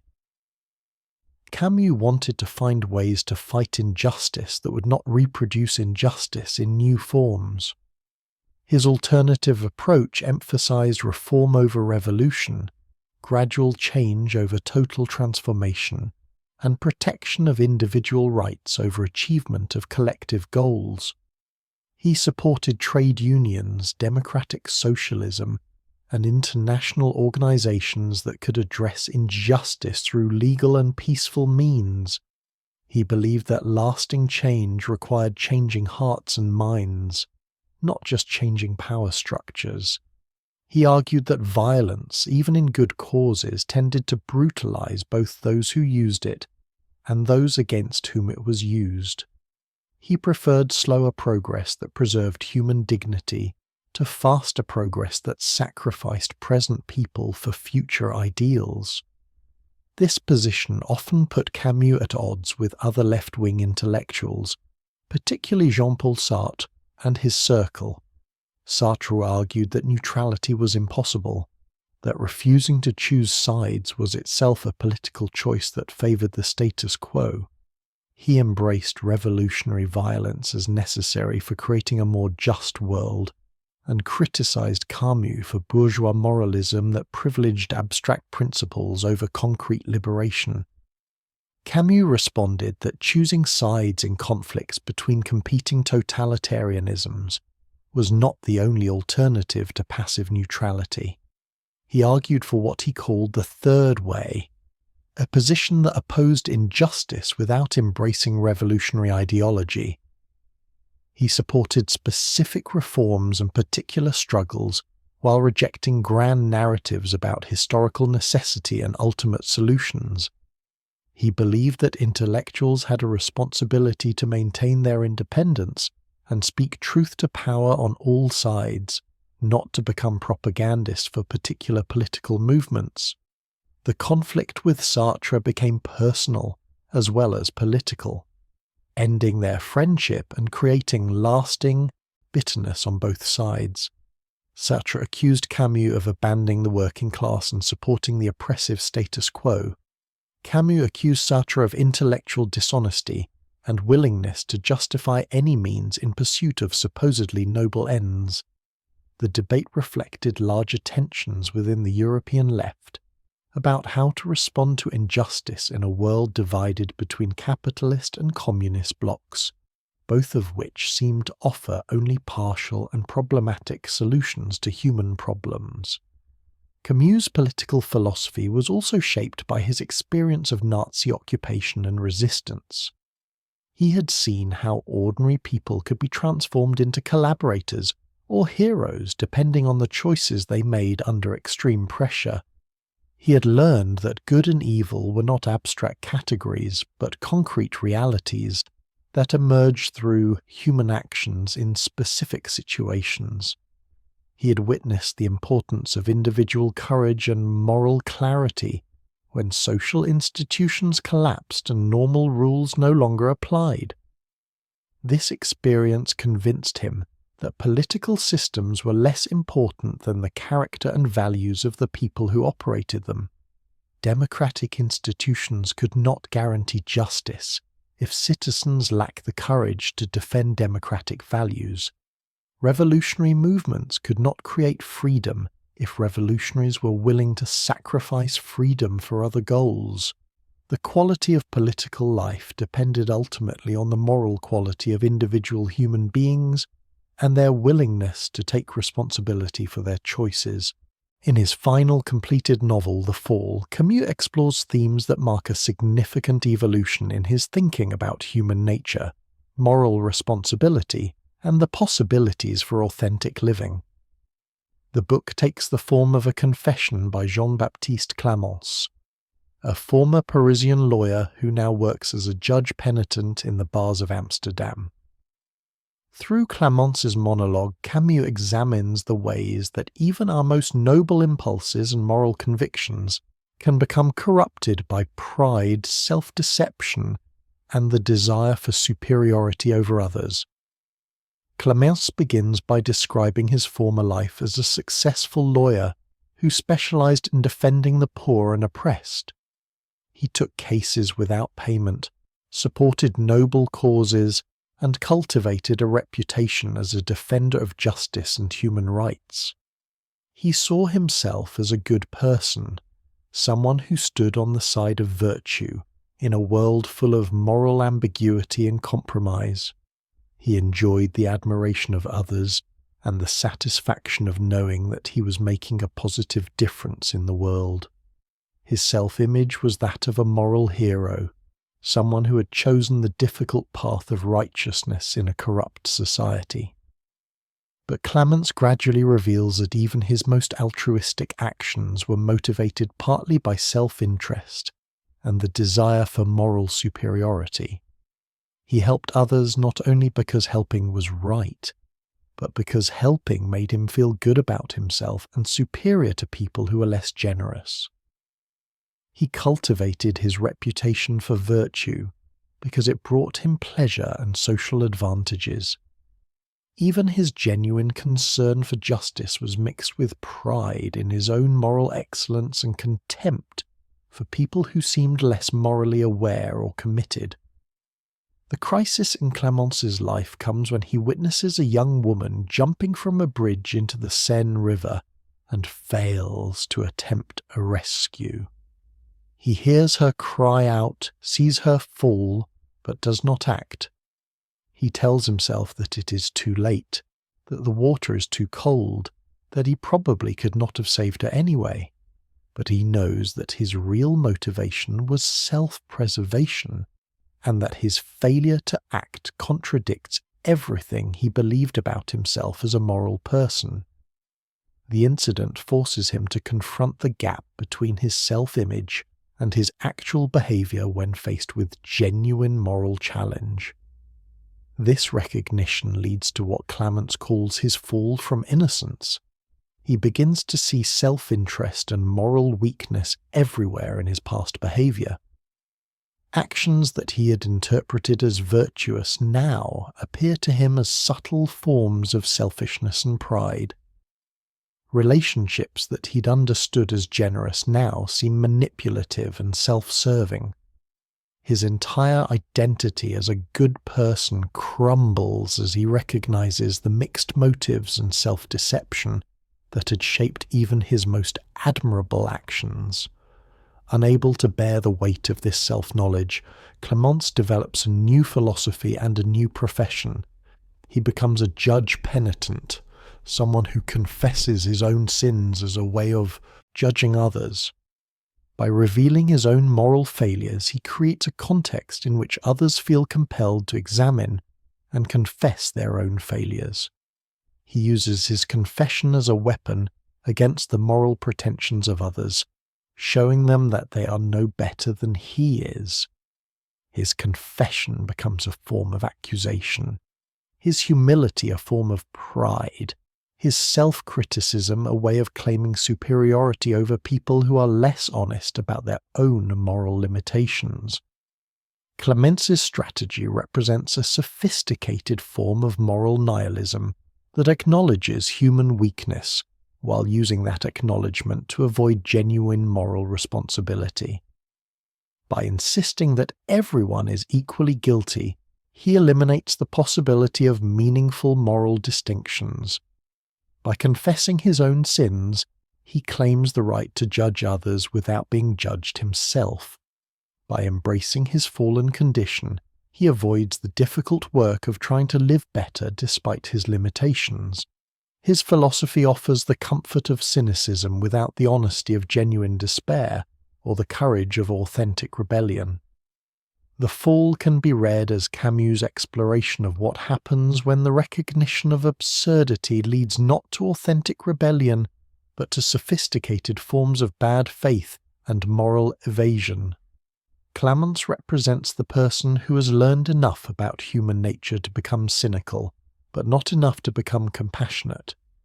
He has seen through moral pretensions without developing genuine moral insight. He has recognized human limitations without accepting responsibility for working within those limitations. He embodies a kind of false wisdom that uses knowledge of human weakness as an excuse for moral abdication. The novel also explores the dangers of moral pride and the ways that even genuine virtue can become corrupted by self-congratulation. Clamence's original commitment to justice was real, but it was contaminated by his need to see himself as superior to others. His fall occurs not because he was never virtuous, but because his virtue was mixed with pride that made it vulnerable to collapse when tested. The novel suggests that authentic moral action requires not only good intentions, but also honest self-knowledge and willingness to act without the rewards of moral superiority. The setting of Amsterdam, with its concentric canals and fog-shrouded streets, serves as a physical metaphor for the moral confusion and self-deception that Clamence both embodies and analyzes. The city is neither clearly urban nor clearly natural, neither fully land nor fully water. Its circular canals create a sense of being trapped in endless repetition, without progress or escape. The fog obscures clear vision and makes navigation difficult. Everything in Amsterdam seems slightly unreal and morally ambiguous, like the psychological landscape that Clamence inhabits and describes. The Fall represents Camus' most pessimistic exploration of human nature and moral possibility. Unlike his earlier works, which maintained hope that authentic rebellion and genuine solidarity were possible, this novel suggests that even our best efforts to live ethically may be undermined by pride, self-deception, and the inescapable human need for superiority over others. It explores the possibility that moral action itself may be a form of bad faith, a way of avoiding rather than confronting the real challenges of human existence.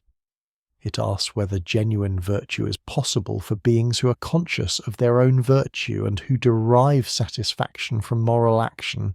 One of the most remarkable aspects of Camus' philosophy is how it moves from the intensely personal experience of recognizing absurdity to a broader commitment to human solidarity and social justice. This is not an arbitrary leap, but a logical development that grows out of the very nature of authentic rebellion. To understand this development, we need to trace the connections between individual revolt and collective responsibility. When someone rebels against their own condition, they quickly discover that their condition is not unique. The worker who refuses to accept dangerous working conditions realizes that other workers face the same dangers. The student who challenges arbitrary authority recognizes that other students are subject to the same arbitrariness. The citizen who protests government corruption sees that corruption affects everyone in their society. Individual rebellion reveals the social dimensions of what initially seemed like personal problems. It shows us that our private struggles are connected to larger patterns of injustice and oppression. More fundamentally, rebellion reveals something universal about human nature that transcends individual circumstances. When we rebel, we assert not just our own particular needs and desires, but values that we believe apply to all human beings. We claim not just that we personally deserve better treatment, but that anyone in our situation would deserve better treatment. We appeal not just to our own interest, but to standards of human dignity that extend beyond ourselves. This universalizing tendency is built into the very structure of authentic rebellion. We cannot rebel authentically without implicitly committing ourselves to principles that have broader application. Camus expresses this insight in his famous formulation, "I rebel, therefore we exist." This transforms Descartes' individualistic "I think, therefore I am," into a recognition of fundamental interconnectedness. My rebellion confirms not just my own existence as a thinking being, but our existence as beings who share common values and face common challenges. It reveals that human beings are not isolated atoms pursuing purely private interests, but members of a species with shared needs for dignity, respect, and meaningful engagement with the world. Rebellion makes visible the solidarity that already exists among human beings by virtue of their common condition. This solidarity is not based on shared beliefs, common culture, or similar backgrounds. It is based on something more fundamental, the shared experience of being conscious beings in an indifferent universe. We are all temporary creatures who will die, all questioners in a world that provides no ultimate answers, all beings who must create meaning without external guidance. We all face the choice between suicide, false hope, and authentic rebellion. We all struggle with the tension between our need for significance and the apparent insignificance of our individual lives. This common condition creates what Camus calls a metaphysical solidarity that transcends all the differences that usually divide people. But this solidarity is not merely theoretical or abstract. It has concrete implications for how we should treat one another and organize our societies. If all human beings share the same fundamental condition and deserve the same basic respect, then we cannot justify systems that grant dignity to some while denying it to others. If rebellion reveals universal values rather than merely personal preferences, then we have obligations to support others who rebel for the same reasons we do. If we claim certain rights for ourselves, we must be willing to extend those rights to everyone who shares our humanity. This leads to what Camus calls the ethics of rebellion, a moral framework that grows directly out of the experience of revolt. This ethics does not depend on religious commands, metaphysical principles, or abstract theories about human nature. Instead, it emerges from the concrete experience of saying no to conditions we cannot accept, and yes to values we cannot abandon. It is grounded in lived experience rather than philosophical speculation. It develops through practice rather than through theoretical reasoning. It remains connected to actual human needs rather than floating free in the realm of pure ideas.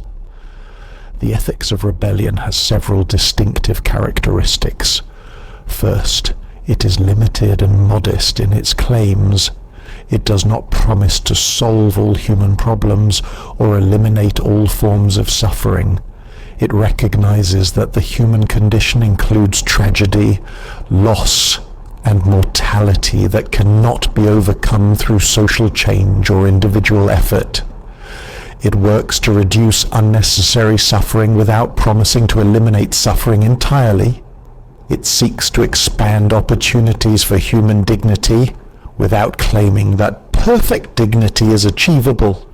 Second, the ethics of rebellion is universal in its scope, but concrete in its application. It asserts that all human beings deserve respect and consideration, but it recognizes that this respect must be expressed through specific actions in particular situations.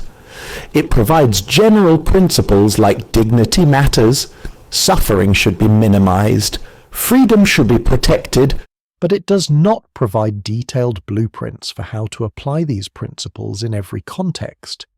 It requires practical wisdom and ongoing judgment, rather than mechanical application of rules. Third, the ethics of rebellion is self-limiting and self-correcting. It recognizes that rebels themselves can become oppressive if they lose sight of the values that motivated their rebellion in the first place. It insists that the means we use to achieve our goals must be consistent with the goals themselves. It maintains that we cannot create a more humane world through thoroughly inhumane methods. It builds in safeguards against the kind of fanaticism that sacrifices present human beings for the sake of future perfection. Fourth, the ethics of rebellion is ongoing and renewable rather than final and complete. It understands that rebellion is not a single act but a way of life, not a destination but a journey. Each generation must discover for itself what conditions are unacceptable and what values are worth defending. Each person must learn through their own experience what it means to live authentically and responsibly. The ethics of rebellion cannot be handed down ready-made from one generation to the next, but must be renewed and reinterpreted in response to changing circumstances. One of the most challenging aspects of Camus' philosophy is his insistence that we must learn to live without hope in the conventional sense. This might sound like a recipe for despair, but Camus means something very specific and ultimately liberating by this apparently dark pronouncement. He is not advocating hopelessness as an emotional state, or suggesting that we should abandon all expectations for the future. Rather, he is arguing that we should give up a particular kind of hope, the hope that someone or something outside ourselves will eventually provide the ultimate meaning and justification that the absurd condition denies us. Conventional hope, in Camus' analysis, functions as a kind of escape from present reality. When we hope for heaven, we devalue earthly existence. When we hope for revolution, we sacrifice current human beings for future utopia. When we hope that history has a purpose, we excuse present injustice as necessary for eventual progress. When we hope that our suffering serves some larger plan, we accept unnecessary pain that we should resist. This kind of hope, Camus argues, actually undermines our capacity to live fully in the only time we actually have, the present. Living without hope means accepting that this life, this moment, this struggle is all we can be certain of having. It means refusing to postpone genuine engagement with reality until some imagined future when everything will make sense. It means taking full responsibility for creating whatever meaning and value our lives will have without expecting external validation or ultimate vindication. It means embracing our mortality rather than denying it or pretending it does not matter. This might sound like a counsel of despair, but Camus insists it is actually liberating. When we stop waiting for someone else to provide meaning, we become free to create our own meanings. When we stop hoping for cosmic justice, we become free to create human justice. When we stop expecting the universe to care about us, we become free to care about each other. When we accept that our time is limited, we become free to use that time fully, rather than treating it as mere preparation for something else. Consider the difference between someone who lives in constant hope for a better future and someone who accepts the present fully. The hopeful person is always waiting, always postponing, always believing that real life will begin once certain conditions are met. They will be happy when they get the right job, find the right partner, achieve financial security, retire, or reach whatever goal they have set for themselves. But the goal keeps receding. Once achieved, it proves less satisfying than expected, and new goals emerge to replace it. The hopeful person spends their entire life preparing for a future that never quite arrives. The person who lives without hope, in Camus's sense, recognizes that there is no future moment when everything will suddenly make sense or when all struggles will end. They understand that life is what is happening right now, not something that will happen later. They engage fully with present circumstances, knowing that these circumstances will change, but that the basic structure of existence will remain the same. They find satisfaction in the quality of their engagement, rather than in the achievement of permanent goals. This does not mean abandoning all plans or failing to work toward improvements. The person who lives without hope still acts to reduce suffering, create beauty, fight injustice, and build better conditions for themselves and others. But they do these things without requiring ultimate justification or cosmic validation. They act because acting is better than not acting, because engagement is better than withdrawal, because creating is better than destroying, not because they believe their actions will achieve final victory over the absurd. Living without hope also means accepting uncertainty as a permanent condition, rather than something to be overcome. We cannot know whether our choices are ultimately right, whether our projects will succeed in the long run, whether the values we create will last beyond our lifetimes. We must act without these guarantees, taking responsibility for our choices while acknowledging that we may be wrong. This requires a kind of courage that hope, in the conventional sense, actually undermines. When we hope for external validation, we can avoid full responsibility for our choices by appealing to higher authorities. But when we live without hope, we must stand behind our choices knowing that they come from us alone. Camus finds examples of this courage throughout history.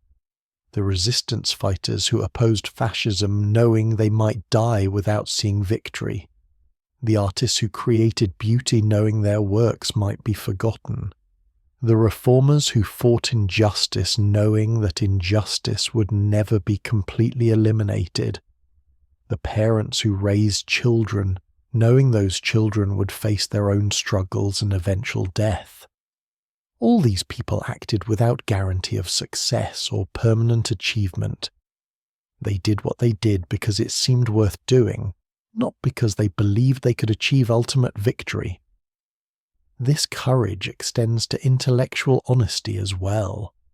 Living without hope means accepting that some questions have no answers, that some problems have no solutions, that some suffering serves no purpose. It means resisting the temptation to invent comforting stories about cosmic justice or historical necessity when the evidence does not support such stories. It means acknowledging ignorance rather than pretending to knowledge we do not possess. It means living with ambiguity rather than forcing reality into artificial certainties. The person who lives without hope, in Camus' sense, paradoxically discovers a kind of joy that hopeful people often miss. Because they do not postpone satisfaction until some imagined future, they can appreciate what is actually available in the present.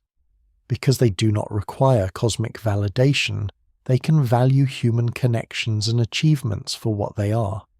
Because they accept mortality, they can appreciate the preciousness of temporary existence.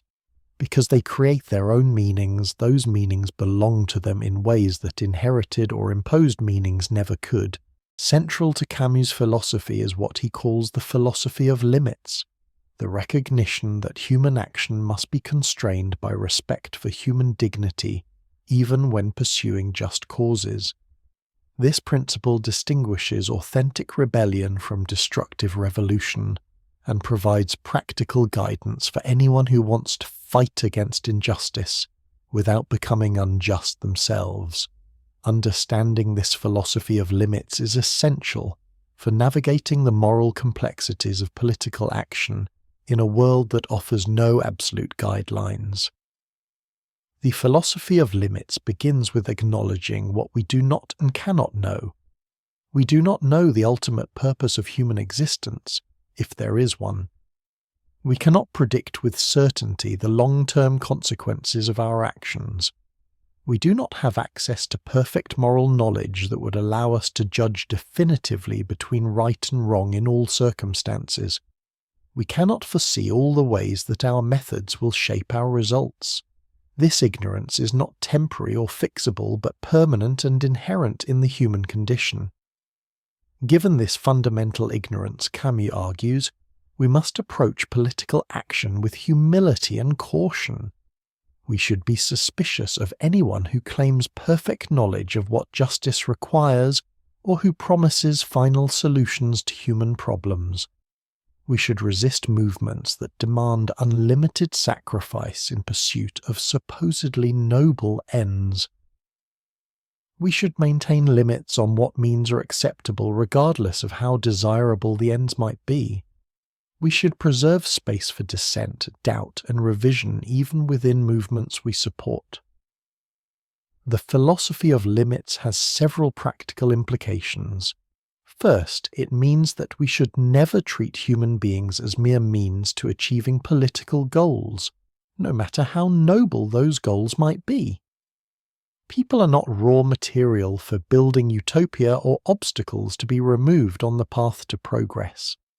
Each person has inherent dignity that must be respected regardless of whether they advance or hinder our political projects.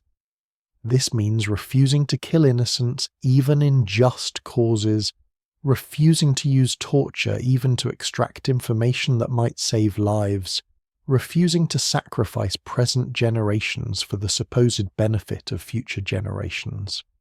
Second, the philosophy of limits means that we must maintain consistency between our means and our ends.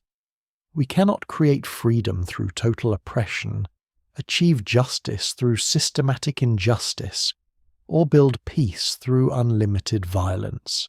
The methods we use inevitably shape the results we achieve, and brutal methods produce brutal results regardless of how noble our intentions might be. This does not mean that violence is never justified, but it does mean that violence must be limited, proportional, and used only when less destructive alternatives have been exhausted. Third, the philosophy of limits requires maintaining democratic institutions and individual rights, even when they seem inefficient or when they protect our opponents. Free speech must be protected even for ideas we despise. Due process must be maintained even for people we are certain are guilty. Elections must be held even when we fear the results. These institutions are not obstacles to achieving justice, but necessary safeguards against the tyranny that emerges when any group gains unlimited power. They represent collective recognition that no one has perfect knowledge and that everyone must be able to challenge authority. Fourth, the philosophy of limits means accepting that political progress will be gradual, partial, and reversible rather than revolutionary, total, and permanent. We can reduce poverty but not eliminate it entirely. We can expand freedom but not achieve absolute freedom. We can make societies more just but not perfectly just. We can improve human conditions but not transcend the human condition. This modest ambition might seem unsatisfying compared to revolutionary promises of total transformation, but it is more honest and ultimately more effective at actually improving human lives. Camus illustrates these principles through examining historical examples of both successful and failed political movements. The labor union movement at its best embodied the philosophy of limits by fighting for specific improvements in working conditions without claiming to solve all human problems or demanding total transformation of society. The civil rights movement in its early years combined clear moral vision with practical limitations, fighting specific injustices through non-violent means while acknowledging the complexity of achieving racial justice. These movements achieved real progress precisely because they maintained limits on their goals and methods. By contrast, revolutionary movements that abandon all limits typically ended in catastrophe. The French Revolution began with legitimate demands for political rights but escalated into terror as revolutionaries convinced themselves that creating perfect justice required eliminating all opposition. The Russian Revolution promised liberation but created a totalitarian state that killed millions in pursuit of an impossible utopian vision. The Chinese Cultural Revolution destroyed countless lives and cultural treasures in an attempt to create a completely new kind of human being. In each case, the refusal to accept limits on revolutionary action led to results far worse than the conditions the revolution set out to change. The philosophy of limits does not mean accepting the status quo or abandoning efforts to create better conditions. It means pursuing improvement while maintaining respect for human dignity and accepting the fundamental constraints of human existence. It means working within reality as it is, rather than trying to force reality to conform to ideological fantasies. It means recognizing that some problems have no complete solutions, and that some tensions cannot be fully resolved. This philosophy also applies to personal life, not just politics. In our relationships, we must accept that other people cannot fulfill all our needs or provide ultimate meaning for our existence. In our work, we must recognize that perfect achievement is impossible and that our accomplishments will be temporary. In our moral lives, we must acknowledge that we will sometimes fail despite our best efforts, and that moral perfection is beyond human reach. These limitations are not reasons for despair, but invitations to appreciate what is actually possible within human constraints. The courage required by the philosophy of limits is different from the courage required by revolutionary commitment. Revolutionary courage involves willingness to sacrifice everything, including moral constraints, for a supposedly higher cause. The courage of limits involves maintaining moral boundaries, even when violating them might advance just causes. It means accepting that we will not achieve ultimate victory, that injustice will persist despite our efforts, that our accomplishments will be partial and temporary. This courage is less dramatic than revolutionary heroism, but ultimately more valuable because it preserves the humanity it seeks to protect. Death stands at the center of Camus' philosophy not as an obsession, but as an unavoidable reality that shapes everything about how we live. The certainty of death creates the absurd situation where we build, plan, and create, despite knowing that everything we accomplish will eventually be undone. Understanding Camus' perspective on death is essential for grasping both the challenge and the opportunity that absurd existence presents. Death is the ultimate proof that the universe does not care about individual human existence. No matter how significant we feel our lives to be, no matter how much others value us, no matter how many achievements we accumulate, death will eventually erase us as if we had never existed. The universe will continue exactly as it would have if we had never been born. This is not a moral judgment, but a simple fact about the nature of reality. From the universe's perspective, if such a perspective even makes sense, human lives are utterly insignificant. This recognition could lead to despair or nihilism. If death renders everything meaningless, why bother with anything? If our accomplishments will be forgotten and our relationships severed, why invest energy in accomplishing or relating? If the universe does not care whether we exist, why should we care about our own existence? These questions have led many people to conclude either that there must be an afterlife to give earthly existence meaning, or that nothing matters since earthly existence is all there is. Camus rejects both conclusions. He argues that death does not make life meaningless, but rather makes life precious precisely because it is temporary. When we accept that this life is all we have, we become free to invest ourselves fully in it, rather than treating it as mere preparation for something else. When we acknowledge that our time is limited, We become motivated to use that time well rather than postponing engagement until some imagined future. When we recognize that death will undo our achievements, we become free to appreciate the process of achieving rather than obsessing over permanent results. Consider how differently people live when they truly accept their mortality versus when they deny it or hope for immortality. Someone who believes in heaven might treat earthly existence as a test to pass or a trial to endure, withholding full investment in present experience while waiting for eternal reward. Someone who denies mortality through constant distraction and avoidance might live on the surface of experience, never engaging deeply because depth requires acknowledging vulnerability and impermanence. But someone who accepts mortality fully while still choosing to live becomes free to engage completely with whatever time they have. They do not postpone living until conditions are perfect because they know conditions will never be perfect and time is running out. They do not withhold commitment from relationships because those relationships will end because they know that temporary connection is still valuable.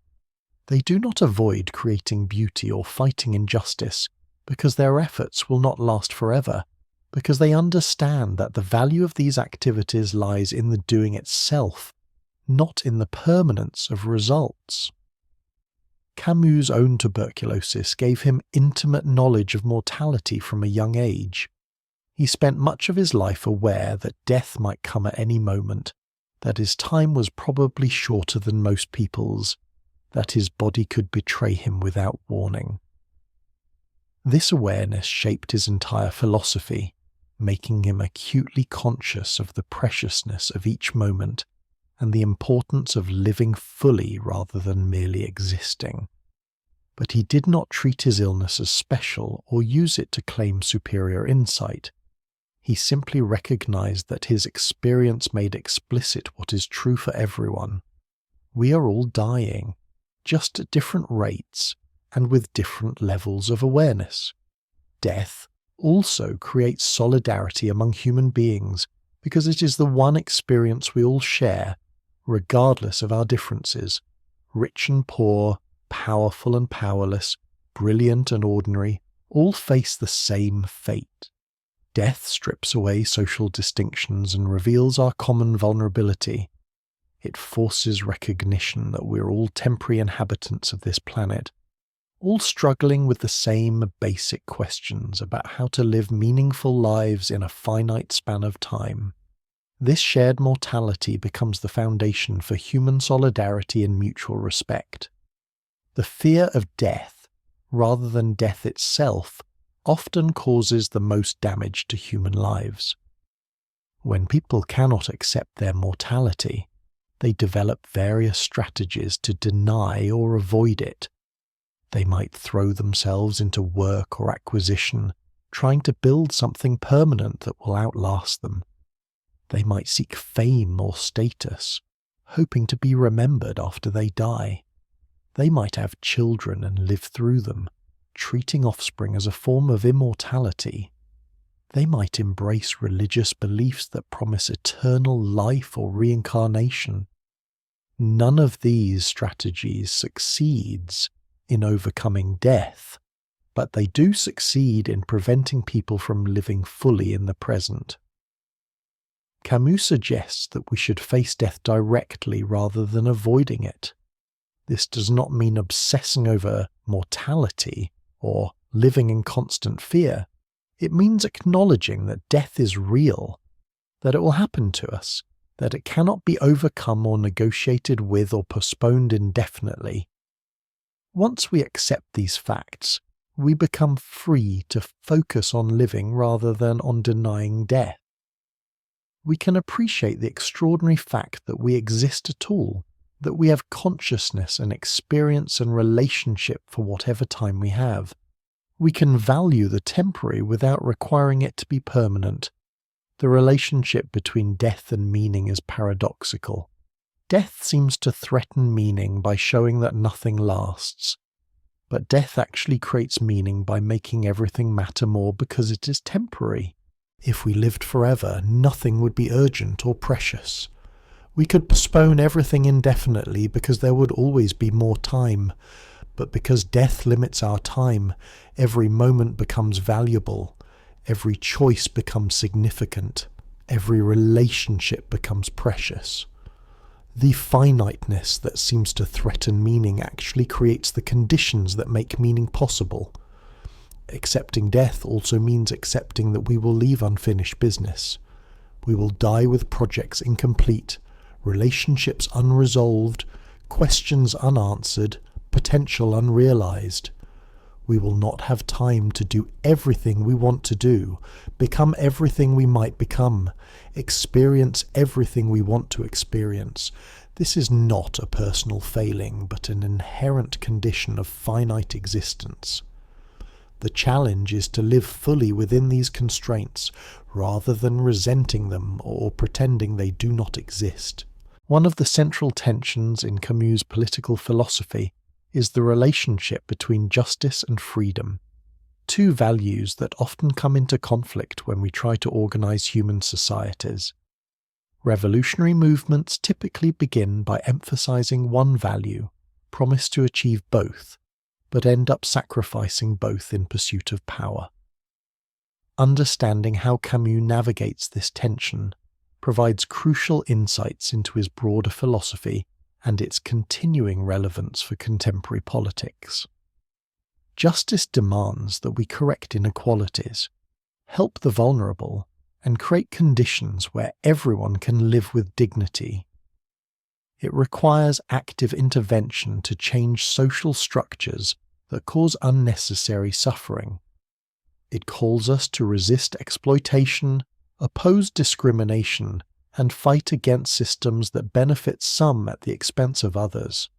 Justice is not passive but demands action, sometimes forceful action, to change conditions that are genuinely intolerable.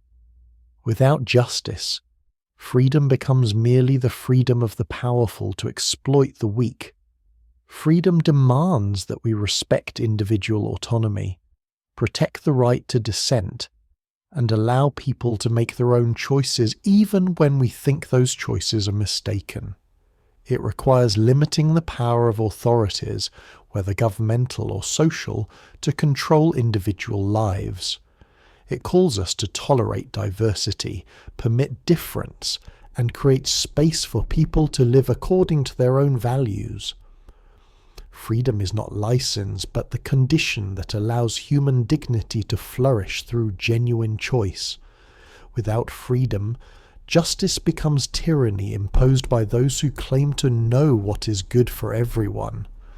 The tension arises because pursuing justice often requires limiting freedom, while protecting freedom often allows injustice to persist. If we want to redistribute wealth to help the poor, we must limit the freedom of the wealthy to keep what they have. If we want to protect minority rights, we must limit the freedom of majorities to impose their will. If we want to ensure equality of opportunity, we must limit the freedom of privileged groups to pass advantages to their children. Conversely, if we protect freedom of speech, we must tolerate expression that many find harmful or offensive. If we protect freedom of association, we must allow people to form groups that exclude others. If we protect economic freedom, we must accept inequalities that result from different choices and circumstances. Revolutionary movements typically resolve this tension by promising that it is only temporary. They argue that limiting freedom now is necessary to achieve justice, but once justice is achieved, true freedom will become possible for everyone. They claim that current oppression is necessary to end future oppression, that present tyranny will create future liberation, that sacrificing freedom temporarily will make genuine freedom possible permanently. But Camus observed that this resolution never works as promised. Revolutionary, Movements that severely limit freedom in pursuit of justice typically fail to achieve either value. The limitations on freedom become permanent rather than temporary. The concentration of power required to enforce justice creates new injustices as power holders pursue their own interests. The suppression of dissent prevents correction of errors and allows injustice to grow unchecked. The result is usually a society that has neither genuine justice nor genuine freedom, but only new forms of oppression. Camus proposes a different approach, based on maintaining both values in permanent tension, rather than trying to resolve the tension through revolution. He argues that we must pursue justice while respecting freedom, and protect freedom while fighting for justice. This requires accepting that neither value can be fully achieved, that we'll always face tragic choices between competing goods, that political life will always involve uncomfortable compromises. This approach means rejecting revolutionary movements that promise total transformation and embracing reformist politics that seek gradual improvement. It means supporting labour unions that fight for better working conditions without claiming to solve all economic problems. It means advocating for civil rights that protect minorities without silencing majorities. It means working for greater equality of opportunity without demanding absolute equality of outcome. It means addressing injustice through democratic means that protect the rights even of those who benefit from current injustice. This reformist approach might seem timid or insufficient compared to revolutionary promises. Why settle for gradual improvement when total transformation might be possible? Why protect the rights of oppressors when doing so slows the achievement of justice? Why accept permanent tension between justice and freedom when revolution promises to resolve that tension? Camus' answer is that history has repeatedly shown that revolutionary attempts at total transformation end in catastrophe. The French Revolution promised liberty, equality, and fraternity but delivered terror and dictatorship.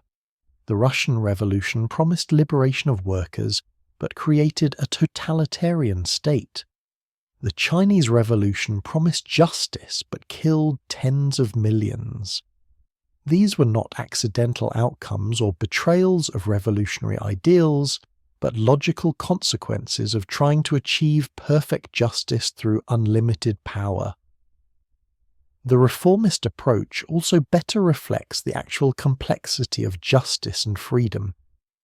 These are not simple values that can be definitively achieved, but complex ideals that require constant reinterpretation and rebalancing in response to changing circumstances. What counts as justice in one context might be injustice in another. What protects freedom in one situation might enable oppression in another. Political life requires practical wisdom that recognizes context and nuance, rather than rigid application of abstract principles. Moreover, maintaining tension between justice and freedom creates conditions for ongoing correction of errors. When we protect freedom of speech and assembly, we allow people to point out injustices and organize to address them. When we maintain democratic institutions, we create mechanisms for peaceful change that make violent revolution unnecessary. When we protect individual rights, we prevent majorities from becoming tyrannical, even when they pursue justice. These protections make gradual progress possible, while preventing the catastrophes that often accompany revolutionary change. This does not mean that Camus opposes all forceful action or all limitations on freedom. He recognizes that sometimes violence is necessary to resist greater violence, that sometimes freedom must be limited to prevent greater harm. But he insists that such measures should be exceptional rather than routine, limited rather than unlimited, temporary rather than permanent. They should be undertaken with reluctance and accompanied by mechanisms for accountability and eventual restoration of normal freedoms. The tension between justice and freedom also plays out in personal life, not just politics. In our relationships, we must balance fairness with respect for autonomy. In raising children, we must balance providing structure with allowing independence. In our communities, we must balance collective welfare with individual choice. These tensions have no final resolution but require ongoing negotiation and adjustment. One of the most distinctive features of Camus' philosophy is his appreciation for ordinary life and his rejection of the romantic notion that only extraordinary experiences or heroic actions are truly meaningful. In a world that constantly tells us we should be exceptional, achieve greatness, and leave lasting marks on history, Camus offers a different vision: the possibility that ordinary life, fully lived, contains all the meaning and value anyone needs. Camus grew up in poverty, watching his mother work as a cleaning woman, playing football with working-class boys, experiencing life at its most basic level. These experiences taught him that meaning does not require exceptional circumstances or extraordinary achievements. A simple meal shared with friends, the pleasure of swimming in the sea, the satisfaction of doing honest work, the warmth of human connection, all these ordinary experiences contain genuine value that does not require cosmic validation or philosophical justification. The modern world, influenced by romantic individualism and capitalist competition, tends to devalue ordinary existence. We are constantly told that we should be exceptional, that average is not good enough, that we need to stand out from the crowd and make our unique mark on the world. Success is measured by how much we achieve compared to others, how famous we become, how much wealth and status we accumulate. Ordinary life, lived without dramatic accomplishment or public recognition, is treated as a kind of failure. This creates enormous pressure and widespread dissatisfaction. Most people cannot be exceptional because exceptional by definition means standing above the average. Most people will not achieve fame because fame requires scarcity. Most people will not accumulate great wealth because wealth is relative and limited. If meaning requires exceptional achievement, then most lives are meaningless. This conclusion is both psychologically damaging and philosophically mistaken. Camus argues that the ordinary is not inferior to the exceptional, but simply different. The factory worker who does his job competently, treats his colleagues decently, loves his family, enjoys his leisure, and faces his difficulties with courage, is living a fully meaningful life, even if he never does anything that will be remembered by history. The homemaker who raises children with care, maintains relationships with neighbours, finds pleasure in daily routines, and meets challenges with resilience is living with as much dignity as any celebrated artist or powerful leader. The meaning of these lives does not depend on whether they produce exceptional results or receive public recognition, but on the quality of engagement and the authenticity of commitment they embody. This appreciation for ordinary life connects to Camus's broader critique of romantic and revolutionary thinking. Both romanticism and revolution tend to devalue present reality in favour of dramatic ideals. The romantic seeks extraordinary experiences, intense emotions, and heroic gestures, finding ordinary life boring and insufficient. The revolutionary seeks total transformation of society, treating present conditions as merely obstacles to be overcome rather than reality to be lived. Both attitudes prevent genuine appreciation of what is actually available in everyday existence. By contrast, Camus' philosophy encourages full engagement with life as it actually is. The present moment, with all its limitations and imperfections, is not something to be endured while waiting for better circumstances. It is the only time we actually have, and it contains possibilities for satisfaction and meaning that do not require exceptional conditions. The person who can appreciate a good meal, enjoy a conversation, take pleasure in work well done, and love other people despite their flaws, is living more authentically than the person who constantly seeks extraordinary experiences or dreams of perfect conditions.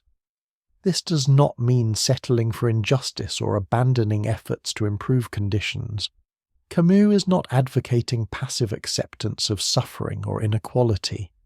The struggle against injustice is itself part of ordinary life, something we do not to achieve historical glory, but because it is the right thing to do in our immediate circumstances.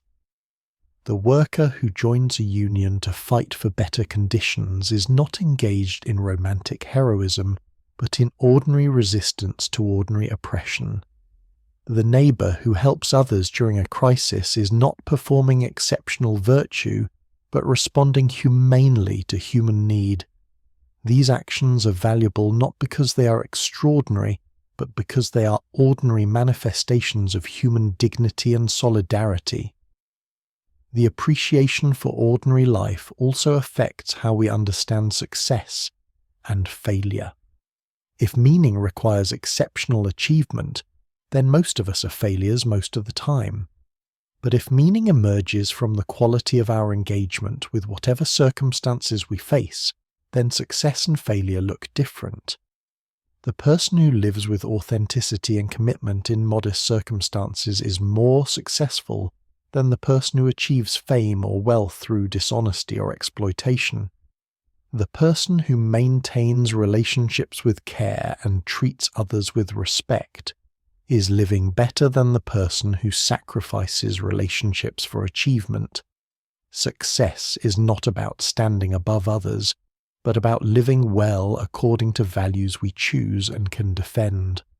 This perspective also helps us face aging and diminished capacity without despair. As we grow older, we typically become less capable of dramatic achievements, less able to pursue ambitious projects, less likely to start major new ventures.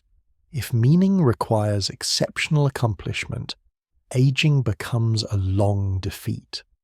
But if meaning emerges from engagement with present reality, then aging simply changes the nature of what is possible without eliminating meaning.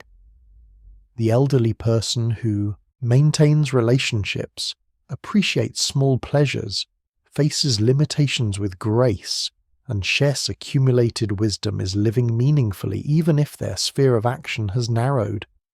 Camus himself never lived to old age, dying at 46 in a car accident.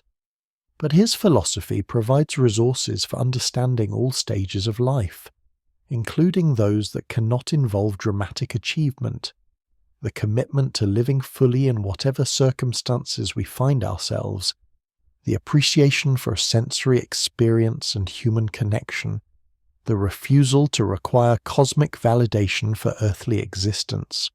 All these elements of his thought apply equally to ordinary life at any age, more than 60 years after his death. Camus' philosophy remains remarkably relevant to contemporary challenges. The questions he explored, the tensions he identified, and the responses he proposed speak directly to issues we face today, perhaps even more urgently than they spoke to his own generation. Understanding this continuing relevance helps us see that his work was not merely a product of mid-20th century concerns, but an engagement with permanent features of the human condition. The collapse of grand ideological narratives that characterized the late 20th century has vindicated many of Camus' warnings about revolutionary thinking. The fall of communist regimes in Eastern Europe and the Soviet Union revealed the catastrophic consequences of attempting total social transformation through unlimited power. the failure of these systems to deliver the liberation they promised, their transformation into oppressive bureaucracies that crushed human dignity in the name of collective good, their eventual collapse under the weight of their own contradictions, all confirmed Camus's analysis of how revolution betrays the values that motivate it. But the end of these grand narratives has not resolved the fundamental tensions Camus identified. We still face the challenge of pursuing justice without sacrificing freedom, of fighting oppression without becoming oppressive, of creating meaning without access to ultimate truths. If anything, the absence of confident ideological frameworks makes these challenges more difficult, because we cannot appeal to comprehensive theories that claim to resolve all tensions and answer all questions. We must navigate political and personal life with the kind of uncertainty that Camus recognized as permanent. Contemporary political polarization reflects a failure to embrace the philosophy of limits that Camus advocated. Both left and right increasingly adopt absolutist positions that demonize opponents, refuse compromise, and treat political disagreement as war between good and evil. Social media amplifies these tendencies by rewarding extreme positions and punishing nuance.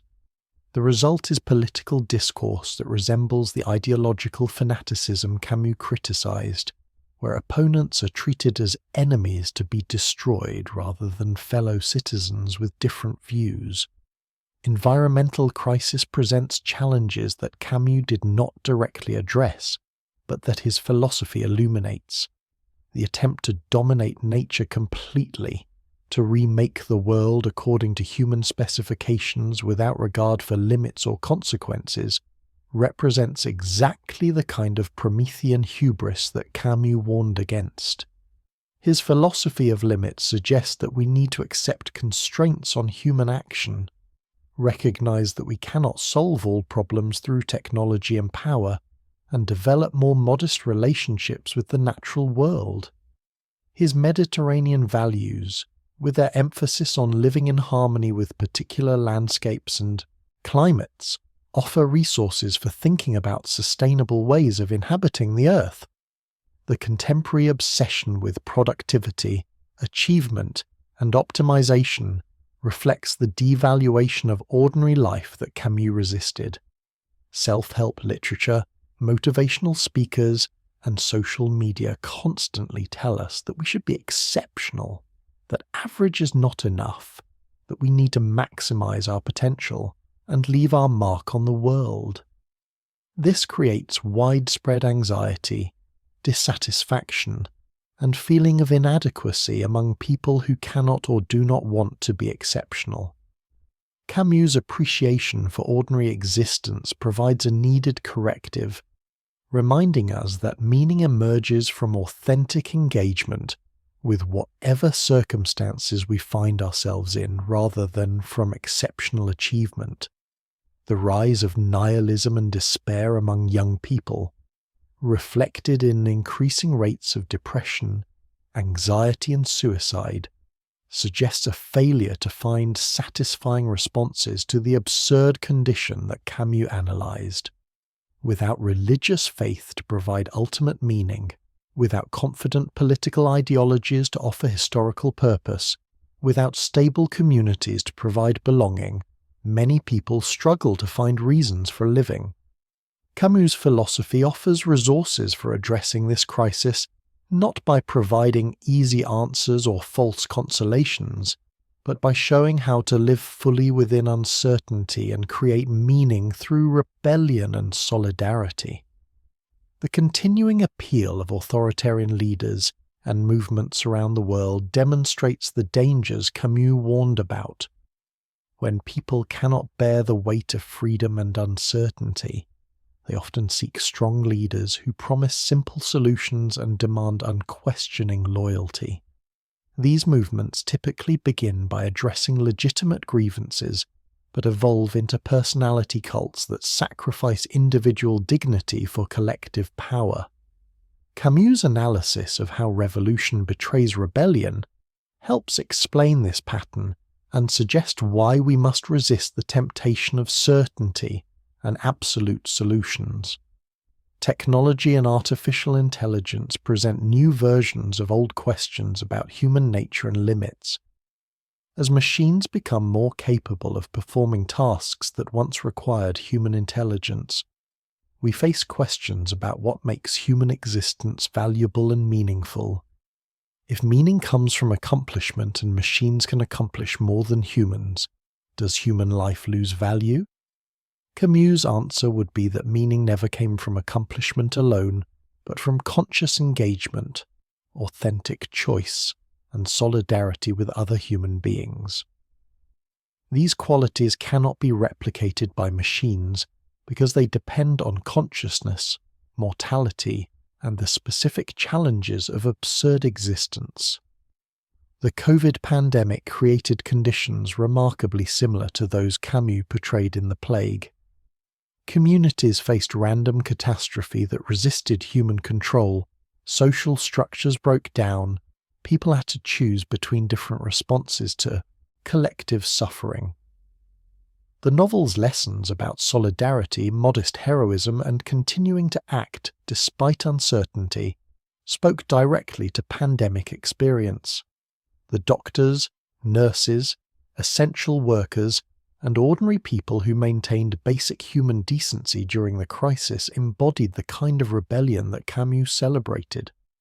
Social justice movements have rediscovered some of Camus' insights about rebellion and solidarity, while sometimes falling into the traps he warned against. The recognition that individual struggles are connected to larger patterns of oppression, that rebellion naturally leads to solidarity, that authentic resistance requires consistency between means and ends, all reflect Camus' analysis. But when movements adopt revolutionary rather than reformist logic, demand absolute agreement rather than tolerating dissent, or use methods that contradict their stated values, they reproduce the problems Camus identified. The challenge of living with ambiguity and uncertainty without retreating into false certainties remains as urgent today as it was in Camus's time. We still face temptations to escape through philosophical suicide, to demand absolute answers when only provisional ones are available, to sacrifice present human beings for future utopias. We still need the courage to live without ultimate justification, create our own values, and maintain human dignity in a universe that provides no cosmic validation. Camus' philosophy does not offer solutions to contemporary problems, but something perhaps more valuable. A way of thinking about those problems that respects both human needs and human limits, that combines passionate commitment with intellectual humility, that fights against injustice without becoming fanatical. Throughout Camus' philosophy runs a consistent emphasis on presence, on being fully engaged with immediate experience rather than lost in abstractions or projections. This might seem like a simple idea, but it represents one of the most challenging and valuable aspects of his thought. Learning to live with full presence requires constant practice and offers profound rewards. Most human consciousness operates in the past or future rather than the present. We replay previous events, analyzing what we did wrong or reminiscing about better times. We project into the future, planning for what we will do, worrying about what might happen, fantasizing about ideal conditions. This movement away from the present is not entirely avoidable or undesirable. Memory and anticipation are essential human capacities that enable learning and planning, but they become problematic when they dominate consciousness so completely that we lose contact with immediate experience. Camus observed that this disconnection from presence often stems from our inability to accept life as it actually is. We revisit the past because we wish we could change it. We obsess about the future because we hope it will be better than the present. We avoid the present because it seems insufficient, disappointing, or uncomfortable. But this avoidance means that we never actually live the only life we have. We exist as ghosts, haunting our own experience, never fully present in any moment because we are always elsewhere in time. The practice of presence begins with attention to sensory experience. What do you actually see right now? Not what you think about what you see or what you remember or imagine, but what is actually visible, what sounds are actually audible, what sensations are actually occurring in your body. These questions bring consciousness back from its wanderings in time to actual, immediate experience. Camus' writing is full of vivid sensory descriptions that model this kind of attention. The heat of the sun on skin, the taste of salt on lips, the feeling of water against the body, the play of light on surfaces.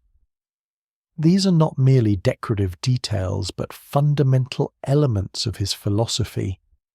They represent ways of being in direct contact with reality rather than lost in abstractions. The world presents itself first through the senses, and recovering sensory awareness means recovering contact with what is actually present, rather than what we think or hope or fear. This does not mean abandoning thought or living purely at the level of sensation. Humans are thinking beings who cannot help but interpret and reflect on their experience. But thought should emerge from and remain connected to immediate experience rather than replacing it. The person who thinks about the beauty of a sunset while never actually looking at the sunset has lost the thread that connects consciousness to reality.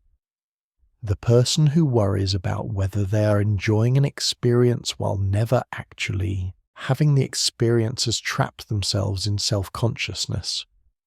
Presence also requires accepting that immediate experience is what it is rather than wishing it were different. When we are uncomfortable, we tend to resist the discomfort, which paradoxically makes it worse. When we are bored, we compound boredom with frustration about being bored. When we are sad, we add sadness about being sad. This resistance creates layers of suffering beyond whatever difficulty we initially faced. Accepting immediate experience does not mean liking it or approving of it, but simply acknowledging it without adding unnecessary resistance. This is particularly important when facing unavoidable difficulties. Camus spent much of his life dealing with tuberculosis, experiencing symptoms, undergoing treatments, living with the constant possibility of sudden decline. He could not change this reality through resistance or denial, but he could choose how he related to it. He could experience symptoms fully rather than constantly fighting against them, accept limitations without adding resentment about those limitations, live whatever life was possible within the constraints his condition imposed. This acceptance did not make him passive, but freed energy that would have been wasted in futile resistance for more productive engagement with reality as it actually was. The art of presence also transforms our relationship to pleasure and satisfaction. When we are constantly oriented toward past or future, we cannot fully enjoy what is actually available in any given moment. The person eating a delicious meal while thinking about what they will eat tomorrow, or comparing this meal to past meals, misses the immediate pleasure of tasting what is actually in front of them. The person spending time with someone they love while worrying about how long the relationship will last, or comparing this person to previous relationships, loses the immediate experience of connection. Presence allows satisfaction to be complete in itself, rather than always relative to something else. This is particularly relevant to Camus' critique of hope. Hope, in the sense he criticizes, always points away from present reality towards some imagined future. The person who hopes for better circumstances can never be satisfied with current circumstances, no matter how good they actually are. The person who hopes for ultimate meaning can never appreciate the meanings available in immediate experience. By learning to live without this kind of hope, we become free to appreciate what is actually present, rather than always reaching for what is absent. But presence is difficult to maintain because consciousness naturally tends toward abstraction and projection. We evolved to learn from the past and plan for the future, so these temporal movements are deeply ingrained. Moreover, modern life deliberately undermines presence through constant stimulation and demands for attention. Smartphones, social media, news, cycles and entertainment options all pull consciousness away from immediate experience toward virtual or future possibilities. Developing the capacity for presence requires intentional practice against these forces. This does not require elaborate meditation techniques or spiritual disciplines, though these can help. It simply requires repeatedly returning attention to what is actually happening right now. When you notice yourself lost in thought about past or future, you can gently return to awareness of present sensation and experience. This return will need to happen countless times because consciousness will continually drift away. The practice is not to achieve some permanent state of presence, but to cultivate the habit of returning to presence when you notice you have left it. The value of presence becomes clear when we recognize that all actual living happens in the present moment. The past exists only as memory in the present. The future exists only as anticipation in the present. The only time we can actually experience, act, choose, or connect with others is right now. When we are lost in temporal projections, we are not actually living, but only thinking about living. We return now to where we began, to the image of a young man walking along the Mediterranean coast, feeling the sun and the sea, beginning a journey that would lead him to question everything while refusing to abandon anything essentially human. Albert Camus died at 46, his life cut short by a car accident that seemed to embody the absurd randomness he had spent his career exploring.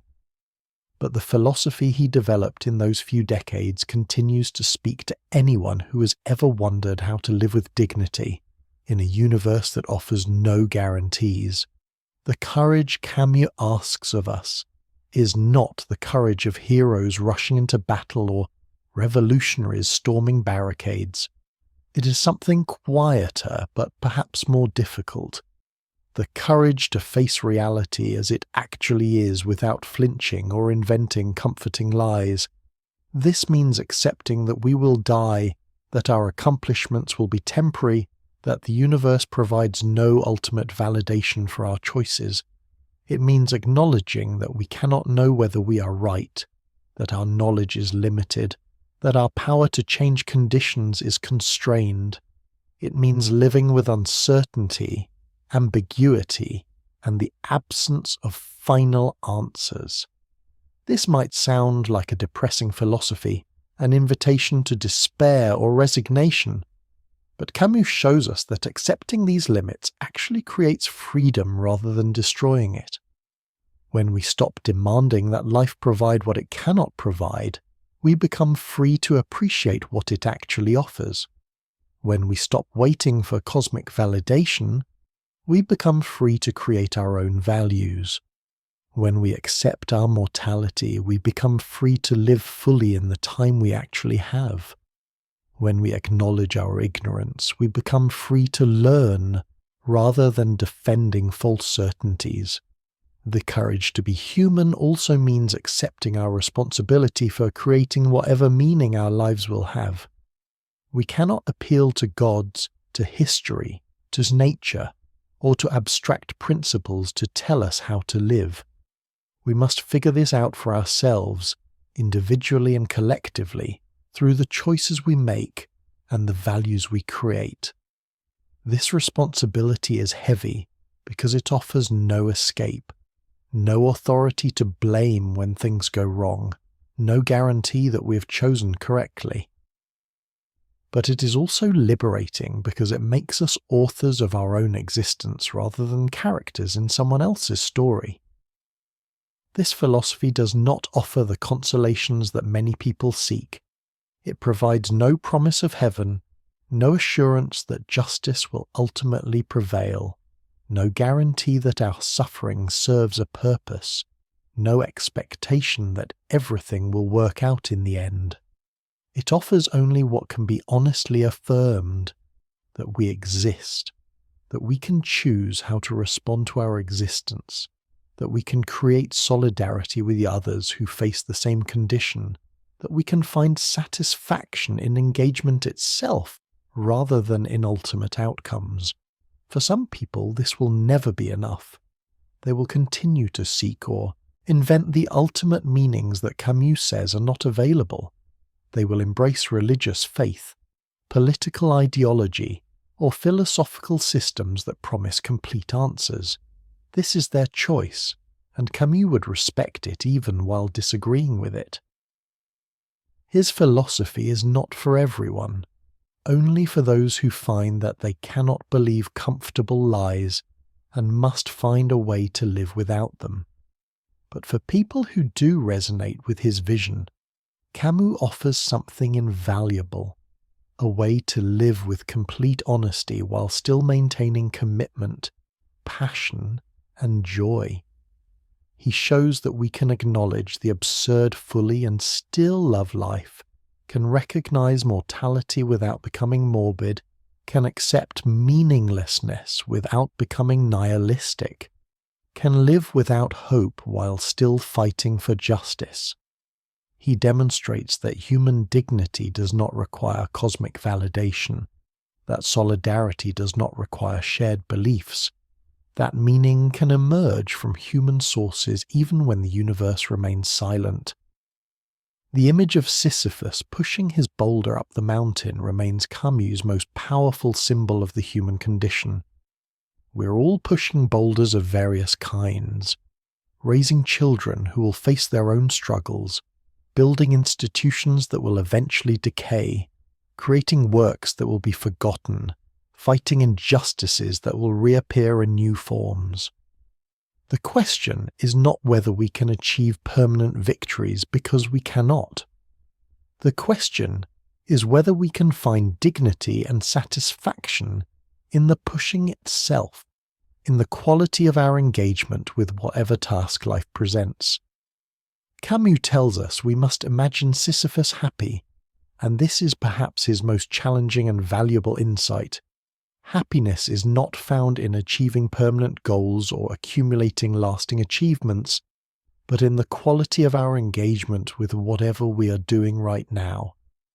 Sisyphus becomes happy not by getting his boulder to stay at the top of the mountain, but by choosing to push it again, by accepting his task fully, by finding satisfaction in the effort itself rather than in impossible permanence.